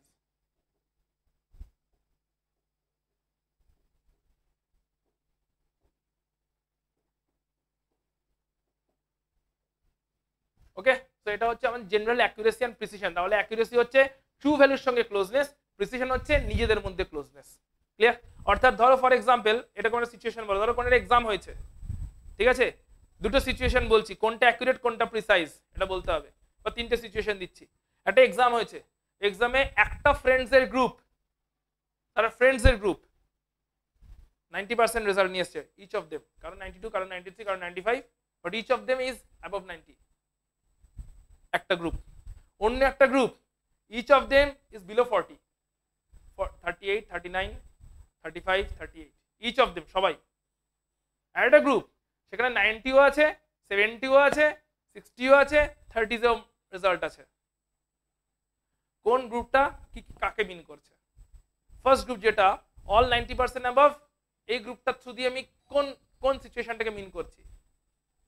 অ্যাকুরেট এন্ড প্রিসাইজ, অর্থাৎ বন্ধুদের মধ্যে বন্ধুত্ব ভালো, আর বন্ধুত্ব ভালো মানে তারা রেজাল্ট ভালো আনেনি তা না, রেজাল্টও ভালো এনেছে প্রত্যেকে, আর তাদের মধ্যে বন্ধুত্বটাও ভালো, ফ্রেন্ডশিপটাও স্ট্রং আছে, তাই প্রত্যেকে ইচ অফ দেম 90% ক্রস করে গেছে। সেকেন্ড সিচুয়েশনটা ইচ অফ দেম বিলো 40, মানে তাদের কি ভালো? প্রিসাইজ ভালো, অর্থাৎ তাদের বন্ধুত্ব দারুণ, কিন্তু রেজাল্টে তার রিফ্লেকশন পাওয়া যায়নি, অর্থাৎ অ্যাকিউরেটের দিকে যায়নি, বন্ধুত্বটা ভালো হলেও অ্যাকিউরেসির দিকে যায়নি। আর তিন নম্বরটা যেখানে বন্ধুত্ব আছে কিন্তু স্ক্যাটার্ড ওয়েতে মার্কস এসছে, সেটা কি? সেই বন্ধুত্বটা সেইখানে কোনটা কেমন সেই রেজাল্টটা? রেজাল্টটা অ্যাকিউরেট কেমন করে হবে? প্রিসাইজও নয়, আবার সবাই কি ভালো মার্কসের দিকে গেছে তাও তো জানি না, সুতরাং ওটা অতটা অ্যাকিউরেসির দিকেও নয়, অ্যাটলিস্ট প্রিসাইজ তো নয়। মানে ওখানে বন্ধুগুলো নাম কাও আসতে বন্ধু, এক্সামের সময় অ্যাকচুয়ালি কেউ কাউকে হেল্প করে না, তাই একজন হয়তো 90 চলে যাচ্ছে, অন্যজনকে হয়তো সে নোটসই দিচ্ছে না, এরকম হয় হিংসুটে বন্ধু যাকে বলে। তো ঘুরে বেড়া ওই অবধি আছে, কিন্তু অ্যাকচুয়ালি এক্সামের আগে হেল্প করছে না, যে পড়ার জন্য স্টাডি মেটেরিয়ালের জন্য এরকম ব্যাপারটা হচ্ছে না, যে একজন নোটস বানাচ্ছে আর অন্যজনকে বলছে তুই এই নোটসটা পড়ে না তাহলে তুই আমার মতো মার্কস পেয়ে যাবি, বা অন্যজন নোটস বানাচ্ছে দিয়ে বলছে তুইও শেয়ার করে না, অর্থাৎ গ্রুপ স্টাডি বেসিক্যালি হচ্ছে না, সেলফ মোটিভেশন, নিজেদের মধ্যে ইন্টারনাল মোটিভেশনের জায়গাটা নেই, জাস্ট টাইম পাস বন্ধু। ক্লিয়ার? তো এটা হচ্ছে এই সিচুয়েশনটা। ভেরি গুড, চলো ওকে, চলে আসছি আমরা নেক্সট কনসেপ্ট, যেটা হচ্ছে সিগনিফিক্যান্ট ফিগার। সিগনিফিক্যান্ট ফিগার বলতে আমরা কি মিন করি? ধরো কোন একটা পার্টিকুলার সিচুয়েশন আছে, কোন একটা পার্টিকুলার ডেটা মেজার করছি। কি মেজার করছি? ডেটা। ধরো ফর এক্সাম্পল এটা মেজার করছি তোমার বাড়ি থেকে কোচিং সেন্টারের ডিস্টেন্স কতটা। তোমার বাড়ি থেকে কোচিং সেন্টারের ডিস্টেন্স, এই ডিস্টেন্সটা তুমি কোন ইউনিটে এক্সপ্রেস করবে? কিলোমিটারে। সো গুগল ম্যাপে ধরো দেয়া হলো যে দেবাত্রীর বাড়ি কোথায়? মুম্বাইতে। সো মুম্বাই থেকে কলকাতার ডিস্টেন্স দেবাত্রী কত হবে? আন্দাজ নেই আমার। 4000 কিলোমিটার দেবাত্রী বলছে। 4000 হবে না, 400 নাকি না 4000ই? 2000। ওকে, 2000 কিলোমিটার হচ্ছে মুম্বাই থেকে কলকাতার ডিস্টেন্স। যদি একদম ওর বাড়ির জিপিএস লোকেশন দেয় আর একদম এডুইজ কোচিং এর জিপিএস লোকেশন দেওয়া হয়, হয়তো গুগল ম্যাপ 2000 রাফলি না দেখিয়ে আমি ধরলাম গুগল ম্যাপ দেখালো 2022 কিলোমিটার। ক্লিয়ার? গুগল ম্যাপ এটা শো করেছে। এবারে তুমি বলো সত্যি সত্যি তুমি একটা ফিতে নিয়েছো লম্বা, দিয়ে একদম ওর বাড়ি থেকে এই কোচিং সেন্টার অবধি, অর্থাৎ ওর বাড়ির লোকেশন মুম্বাইতে যেখানে আছে দেবাত্রীর বাড়ি থেকে কোচিং সেন্টার অবধি ফিতে নিয়ে সত্যি সত্যি মাপছো, তুমি কি এক্স্যাক্টলি 2022 পাবে? না পয়েন্ট সামথিং আসবে? Google map as far as possible satellite view এর থ্রু দিয়ে অ্যাকুরেট ডেটা দিচ্ছে, কিন্তু এরপরে পয়েন্ট আসবে কিনা, অর্থাৎ সাম মিটারস আসবে, yes or no? Some metres আসবে, কিন্তু ওই পয়েন্ট সামথিংটাকে কি আমরা নিচ্ছি, কনসিডার করছি? সো বেসিক্যালি সিগনিফিক্যান্ট ফিগার বলতে কি বোঝানো হচ্ছে? কোন একটা পার্টিকুলার মেজারমেন্ট করার জন্য যতগুলো ডিজিটের হেল্প নিচ্ছি তার প্র্যাকটিক্যাল মিনিংটাকে এক্সপ্রেস করতে তাকে বলবো আমরা সিগনিফিক্যান্ট ডিজিট। অর্থাৎ কিলোমিটারে যখন আমরা লেংথ মেজার করছি তখন আমরা 3-4টে ডিজিটের থ্রু দিয়ে আমরা ব্যাপারটা বুঝিয়ে দিচ্ছি, সেখানে পয়েন্ট সামথিং আমি দিচ্ছি না। দুটো উদাহরণ দিচ্ছি। ধরো ফর এক্সাম্পল তুমি দোকানে গেছো চাল কিনতে, সেখানে 1 কেজি 2 কেজি বলবে না, 1 কেজি 100 গ্রাম চাল দিন নিশ্চয়ই বলবে না। সো 1 কেজিতে বলবে, বা বড়জোর 1.5 কেজিতে একটা ব্রেক দিতে পারো, বাট নেক্সট চলে যাবে 2 কেজি, নেক্সট চলে যাবে 4 কেজি 5 কেজি, এরকমই একটা কেজির বেসিসে তুমি মুভ করবে। এর মানেটা কি দোকানদার যে চালটা দিয়েছে ওটা অ্যাকুরেটলি 1 কেজি? 1 কেজি 50 গ্রাম হতে পারে না, ওটা কি 950 গ্রাম হয়তো হয়ে গেছে, 990 গ্রাম হয়েছে, কি 1 কেজি 50 গ্রাম আছে, 1 কেজি 100 গ্রাম আছে, হতেই পারে। কিন্তু সে অ্যাকচুয়ালি চাল দিচ্ছে কত? 1 কেজিরই। এটা হচ্ছে যখন চাল কিনতে গেছো। কথার কথা যখন তুমি এবার ধরো সোনার দোকানে গেছো অ্যান্ড কোনো একটা জুয়েলারি তুমি পারচেস করতে চাইছো, ওখানে কি পয়েন্টের পরে ডেটাকে নেবে কি নেবে না? অবভিয়াসলি নেবে, কারণ ওখানে পারচেস প্রাইস ম্যাটার করে যাচ্ছে। ওখানে নিশ্চয়ই 15 মিলিগ্রামের পরে 0.2 আছে না 0.3 আছে না 0.4 আছে কনসিডার করবে। তুমি ধরো কোনো একটা ইন্টারন্যাশনাল ল্যাবরেটরিতে কোনো একটা পার্টিকুলার স্যাম্পলের মাস মেজার করছো, ওখানে পয়েন্টের পরে 4টে ডিজিট অবধি হয়তো ডেটা নিতে হতে পারে। তার মানে কি মেজার করছি? সবগুলোতেই মাসই মেজার করেছি, yes or no? So mass measure করেছি তোমার নর্মাল রেগুলার লাইফের কোনো সাবস্টেন্স কিনতে, মাস মেজার করেছি সোনার কোনো আইটেম কিনতে, গোল্ডের কিছু জুয়েলারি কিনতে, অ্যান্ড এগেন মাস মেজার করেছি আমরা কিসের জন্য? কোনো স্যাম্পলের মেজারমেন্টে। কিন্তু সব ক্ষেত্রে কি আমরা সিমিলার ওয়েতে এক্সপ্রেশন রেখেছি? যদি সবকটা এক্সপ্রেশন স্টিল গ্রামে বা মিলিগ্রামেও রাখি বা কিলোগ্রামে যেমনই রেখেছি না কেন, সব কোথাও পয়েন্টের পরে 1 ডিজিটকে প্রেফার দিয়েছি, কোথাও পয়েন্টের পরে 2 ডিজিট অবধি প্রেফার দিয়েছি, কোথাও পয়েন্টের আগেতেই অনলি ইন্টিজারগুলোকেই প্রেফারেন্স দিয়েছি। সো ভ্যারি করে যাচ্ছে ডিফারেন্ট সিচুয়েশনে ডিফারেন্ট এক্সপ্রেশন, তার জন্য যে ভ্যারিয়েশনটা হচ্ছে, অর্থাৎ কোন একটা ফিজিক্যাল কোয়ান্টিটিকে এক্সপ্রেস করার জন্য যতটা আমাকে এক্সপ্রেস করতে হবে, যতগুলো ডিজিটের হেল্প নিতে হবে, তাকে বলে সিগনিফিক্যান্ট ডিজিট।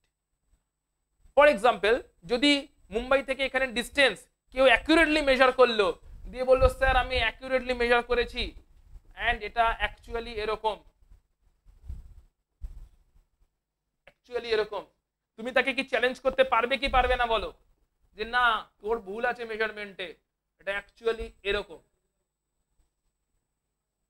চ্যালেঞ্জ করা যাবে এই ডেটা দিয়ে? কেউ মেজার করে বলেছে যে স্যার এই 2022 কিলোমিটার ডেটাতে ভুল আছে, যে কেউ মেজার করেছে ভুলটা কি পয়েন্টের পরে 101 কিলোমিটার হবে, আমি অ্যাকুরেটলি মেজার করেছি ফিতে দিয়ে একদম। অন্যজন তাকে চ্যালেঞ্জ করতে পারে কি পারে না? না অ্যাকচুয়ালি এরপরে এটা তুই অ্যাকচুয়ালি 10 বলছিস, এটা অ্যাকচুয়ালি 11 আছে। মেজারমেন্ট চ্যালেঞ্জ পসিবল করতেই পারে যে অ্যাকচুয়ালি 11, তাকে ফার্দার পরের জন চ্যালেঞ্জ করতেই পারে, আরে ধুর তোরা এত স্ক্রু গেজ দিয়ে মেজার করেছিস, লম্বা ফিতে নিয়ে তো মেজার করেছিস, ভার্নিয়ার স্কেল লেভেলে মেজার করেছিস, এত বড় কিলোমিটারকে ভার্নিয়ার স্কেল দিয়ে তুই মেজার করছিস, দেখতিস এরকম আসতো। কোন ডিজিটটা আনসার্টেন হয়ে পড়ছে সব সময়? লাস্ট ডিজিটটাই আনসার্টেন। এখানে 0 ছিল লাস্ট ডিজিট, এখানে 1, এখানে হয়তো 1 এর পরে আর একটা 2 অ্যাড হয়েছে, লাস্ট ডিজিটটা সবসময় আনসার্টেন হয়ে পড়ে। প্র্যাকটিক্যালিটি রেসপেক্টে দেখতে গেলে আমরা ডিস্টেন্সকে এইটাতে মেজার করব, এটাতে মেজার করব, কোন ফর্মে মেজার করব, ডিস্টেন্সকে এটাতেই মেজার করব। তার মানে এখানে সিগনিফিকেন্ট ডিজিট এই 4টি, বাকিদের থ্রু দিয়ে মেজারমেন্টের প্রয়োজন নেই, ওটা জোর করে থিওরিটিক্যালি বোঝাচ্ছি কিন্তু প্রয়োজনই নেই। কিন্তু যদি এটাই একটা ছোট্ট স্মল অ্যামাউন্টের জিনিসকে মেজার করছি, অর্থাৎ ধরো হেয়ারের রেডিয়াস মেজার করা হচ্ছে, হেয়ারের থিকনেস মেজার করা হচ্ছে, তখন অবভিয়াসলি পয়েন্টের পরে কতটা যাচ্ছে সেটা ম্যাটার করে যাবে, সেন্টিমিটারে বা মিলিমিটারে বা ন্যানোমিটারে পিকোমিটারে ম্যাটার করে যাবে। সুতরাং ডিপেন্ড করছে কি মেজার করছি তার উপরে ডিপেন্ড করে কোনো একটা পার্টিকুলার সিচুয়েশনে কতটা ডিজিট দিয়ে এক্সপ্রেস করব, কতগুলো ডিজিট দিয়ে এক্সপ্রেস করব কোন একটা পার্টিকুলার ফিজিক্যাল মেজারমেন্টকে, তাকে আমরা কি বলি? Significant digits. সিগনিফিকেন্সের ডিজিটসের রুলস কটা আজকে লিখে নাও, রুলস কটা লিখে আজকে আমরা ক্লাসটা শেষ করব। সিগনিফিকেন্ট ডিজিটসের 3-4টে রুলস আছে, সেই রুলস কটা একটু নোট ডাউন করে নাও। Rule number 1, all non zero are significants. 1 to 9 এই ডিজিট যদি কোথাও থাকে তারা সিগনিফিকেন্ট হবে। অল নন জিরো হচ্ছে সিগনিফিকেন্ট। 1 to 9 এই ডেটাটা কোথাও আছে, 1 to 9 ডেটা কোথাও থাকলে that will be significant. All non zero হচ্ছে significant. Number 2, all non zero হচ্ছে সিগনিফিকেন্ট। নাম্বার 2, ধরো কোনো জিরো আছে দুটো নন জিরোর মাঝখানে, zero between non zeros, zero between non zero significant. Zero between non zero significant. যেমন এই জিরোটাকে বলো, এই ডেটাটা আছে 0.003070, এই জিরোটা বলো সিগনিফিকেন্ট কি ইনসিগনিফিকেন্ট? কারণ এটা দুটো নন জিরোর মাঝখানে প্লেস হচ্ছে, আর নন জিরো যেগুলো আছে 3, 7 দে আর অলসো সিগনিফিকেন্ট। 3 নাম্বার হচ্ছে ডেসিমাল পয়েন্টের পরে যদি কোনো জিরো থাকে, ডেসিমাল পয়েন্টের পরে কোনো জিরো থাকে, সেই জিরো হচ্ছে significant. Zero after decimal point, এটাও হচ্ছে সিগনিফিকেন্ট। ডেসিমাল পয়েন্টের পরে কোনো জিরো মানে এই লাস্টের জিরোটা সিগনিফিকেন্ট কি ইনসিগনিফিকেন্ট? সিগনিফিকেন্ট। কেন বুঝিয়ে দিচ্ছি, ধরো ফর এক্সাম্পল ম্যাথমেটিক্সে তোমরা বলো 0.5070 আছে, এর মানেই তোমরা 507 ধরেই চলো। ইয়েস অর নো ম্যাথসে যখন ক্যালকুলেশনস করি আমরা 5070 আছে, লাস্টের জিরোটাকে আমরা কনসিডার করি কি ওটাকে ইগনোর করি? 507 ধরি। ভালো করে দেখো কেন এই জিরোটা সিগনিফিকেন্ট। কারণ 5070 মানেটা কি ভালো করে দেখবে। 5070 0.5070 মানে এটা হচ্ছে 0.5069 আর 0.5071 এর মাঝের কোন একটা মেজারমেন্ট। Yes or no?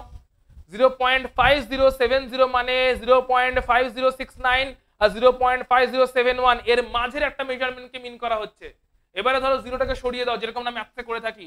0.507 মানে 0.506 আর 0.508 এর মাঝের কোন একটা মেজারমেন্টকে মিন করা হচ্ছে। তো একটা জিরো এক্সট্রা মানে 0.5069 আর 0.5071 এর মাঝের মেজারমেন্ট, আর জিরোটা নেই মানে 0.506 আর 0.508 এর মাঝের মেজারমেন্ট। বুদ্ধি করে বলো কোন মেজারমেন্টটা প্রিসাইজড, কোন মেজারমেন্টটাতে অ্যামং দ্য ডেটা ডিসটেন্স কম আছে? ফার্স্ট ডেটা না সেকেন্ড ডেটাতে? ফার্স্ট ডেটাতে অ্যামং দ্য ডেটা ডিসটেন্স কম আছে। তো বোঝা গেছে ডিসটেন্স কম আছে, মেজারমেন্ট প্রিসাইজ হয়েছে বিকজ অফ দিস জিরো। এই জিরোটার জন্যই এটা হয়েছে না, আদারওয়াইজ মনে হচ্ছে 6 আর 8 এর মাঝখানের ভ্যালু, বাট এখানে বলছে না 6 আর 8 এর মাঝখানের ভ্যালু নয়, 69 আর 71 এর মাঝখানে আরো ন্যারো ভ্যালু, আরো প্রিসাইজড ভ্যালু। ক্লিয়ার? সো এই জিরোটা ফর এক্সাম্পল এখানে যদি আরো একটা জিরো পুট করা হয় 0.50700 মানে এটা কোন দুটো ডেটার মাঝের ভ্যালু? 0.50699 0.50701 মোর প্রিসাইজড। অর্থাৎ আরো ন্যারো ডোমেনে আমি মেজারমেন্টটা করতে পারছি প্রিসাইজড ওয়েতে, কারণ এখানে 690 আর 710 690 আর 710 এর মাঝের ডেটা নয়, 699 আর 701 এর মাঝের ডেটা, আরো প্রিসাইজড হয়েছে। এখানে হয়েছে 600 আর 800 এর মাঝের ডেটা। Yes or no? যদি এর রেসপেক্টে মেজার করি 600 আর 800 এর মাঝের এনি ডেটা, সেটাই হচ্ছে 700 বলছি। এখানে বলছি না 600 আর 800 নয়, 690 আর 710 এর মাঝের ডেটা প্রিসাইজ হলো। ফার্দার 699 আর 701 এর মাঝের ডেটা। এই প্রিসিশনটা আসছে কার জন্য? ওই জিরোটার জন্য। So this is significant zero.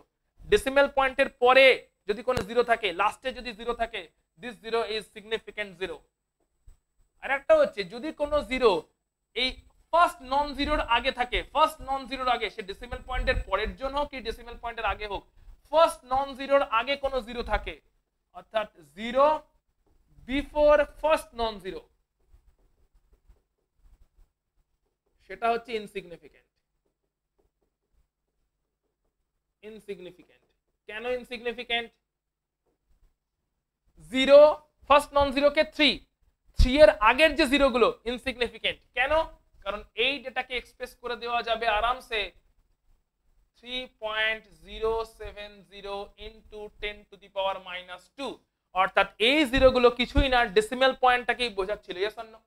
এই জিরো গুলো কি মিন করছে? খালি ডেসিমেল পয়েন্টটাকেই মিন করছে, যেটাকে আমরা 10 টু দি পাওয়ারের নোটেশনে এক্সপ্রেস করতে পারি। তো অ্যাকচুয়াল এই ডিজিটে সিগনিফিকেন্ট ডিজিট কটা এই ফিগারটাতে? 4টে সিগনিফিকেন্ট ডিজিট। ফার্স্ট নন জিরোর আগের জিরোগুলো ইনসিগনিফিকেন্ট, কারণ ফার্স্ট নন জিরোর আগের জিরোগুলো কেবলমাত্র ডেসিমেল পয়েন্টের পজিশন ডিসাইড করে, যাকে আমরা 10 টু দি পাওয়ারের রেসপেক্টে আরামসে এক্সপ্রেস করতে পারি। সো এই ফার্স্ট নন জিরোর আগের জিরোগুলো 10 টু দি পাওয়ারের রেসপেক্টে এক্সপ্রেসড হয়ে যাবে এবং সেই কারণে এরা ইনসিগনিফিকেন্ট থাকবে। ক্লিয়ার হয়েছে জিরোর পজিশন অনুযায়ী? আর একটা এক্সাম্পল তাহলে বলছে, ধরো 0.002060, দেখি কুইকলি বলে দাও 0.002060 কতগুলো সিগনিফিকেন্ট ডিজিট আছে?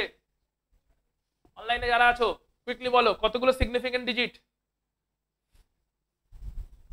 ডেসিমেল পয়েন্টের পরের zero significant, in between zero significant, decimal point first non জিরোর আগের যে জিরো, ফার্স্ট নন জিরোর আগের জিরো ইনসিগনিফিকেন্ট।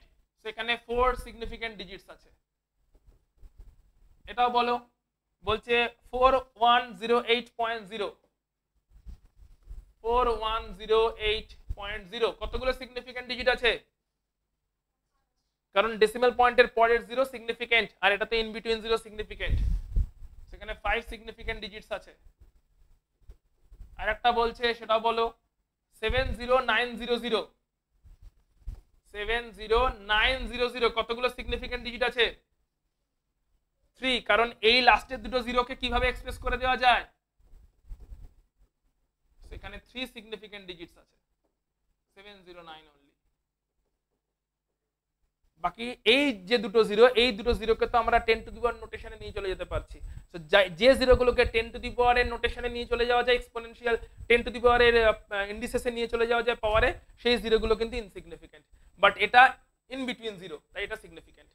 সো এখানে 3টে সিগনিফিকেন্ট ডিজিট, এখানে 5টাই পয়েন্টের পরে আছে। পয়েন্টের পরে যে জিরোটা আছে 4টে, বাকিগুলোকে আমরা এখানে ডেসিমেল পয়েন্টের রেসপেক্টে এক্সপ্রেস করতে পারছি। এটা হচ্ছে 2.060 ইনটু 10 টু দি পাওয়ার -2 হবে। সো 4টে significant digit. Tanusha, Aziza, Priyadarshini, Debashree, Nandini, significant digit অবধি কারোর কোথাও ক্লিয়ার না হলে বলবে, জিজ্ঞেস করে নেবে, কারণ ক্যালকুলেশনস করার সময় এগুলো তোমাকে খেয়াল রাখতে হবে। অনলাইনে যারা আছো তোমাদের ক্লিয়ার? মোহনা ক্লিয়ার? ইকশান পুরো ক্লিয়ার, মাথায় ঢুকেছে? কনফিউশনস ছিল যা কিছু 11-এ সেগুলো ক্লিয়ার হয়ে গেছে, অর্থাৎ ছোটখাটো ক্যালকুলেশনসে যে যা কিছু কনফিউশন ছিল। চৈতি ক্লিয়ার? ভার্গব ক্লিয়ার? কোথাও অসুবিধা হচ্ছে না তো? যে একদম এটা তো মনে হচ্ছে না যে একদম অ্যাডভান্সে চলে গেছি, একদম বেসিক লেভেলে আছে। নন্দিনী, দেবাশ্রী, প্রিয়দর্শিনী, অদ্রিজা, তনুষা, কারোর কোথাও ডাউট আছে? Fine, good, very good. আমরা এখানে আজকে ক্লাসটা স্টপ করছি। নেক্সট ক্লাসে তোমাদের সঙ্গে এক্স্যাক্টলি 9:30 তে দেখা হবে, যেখানে আমরা সিগনিফিকেন্ট ডিজিটের কিছু ক্যালকুলেশনস দেখব, অ্যাডিশন সাবট্রাকশন কেমন করে হয়, মাল্টিপ্লিকেশন ডিভিশন কেমন করে হয়। এই ক্যালকুলেশনটা দেখে নিয়ে আমরা ডাল্টনস এর অ্যাটমিক থিওরি থ্রু দিয়ে প্রপার কেমিস্ট্রি স্টার্ট করব। কারণ ক্যালকুলেশনসটা তোমাকে যখনই জেইর ক্যালকুলেশনস করবে, নিউমেরিক্যাল করবে, এমসিকিউ করবে, নিচের ক্যালকুলেশন করবে, তো ক্যালকুলেশনসটা জানা জরুরি, সেই কারণে এটা ডিসকাস করে দেওয়া ফার্স্ট ক্লাসে। সঙ্গে তুমি ভ্যালেন্সির টোটাল পার্টটাকে কিন্তু কভার করে রাখবে। ভ্যালেন্সি যা যা কিছু ডিসকাস করেছি এবং গ্রুপেও যা নোটস দিয়ে দেবো সেটা প্রপারলি একটু পড়ে পুরো ভ্যালেন্সি মেমোরাইজ রাখবে, যাতে ফর্মুলা ধরতে কোনো অসুবিধা কোথাও না হয়। তো টোটাল প্রপার ভ্যালেন্সিকে একদম মেমোরাইজ করে রাখবে, ঠিক আছে? সো আজকে ক্লাস আমরা তাহলে এখানে পোস্টপোন করছি। নন্দিনী তুমি ওয়েট করতে পারো, কারণ আমরা 12 এর ক্লাস শুরু করব। অদ্রিজা, বাকিরা লিভ করতে পারো, হ্যাঁ বাকিরা লিভ করতে পারো। নন্দিনী তুমি ওয়েট করে যেতে পারো।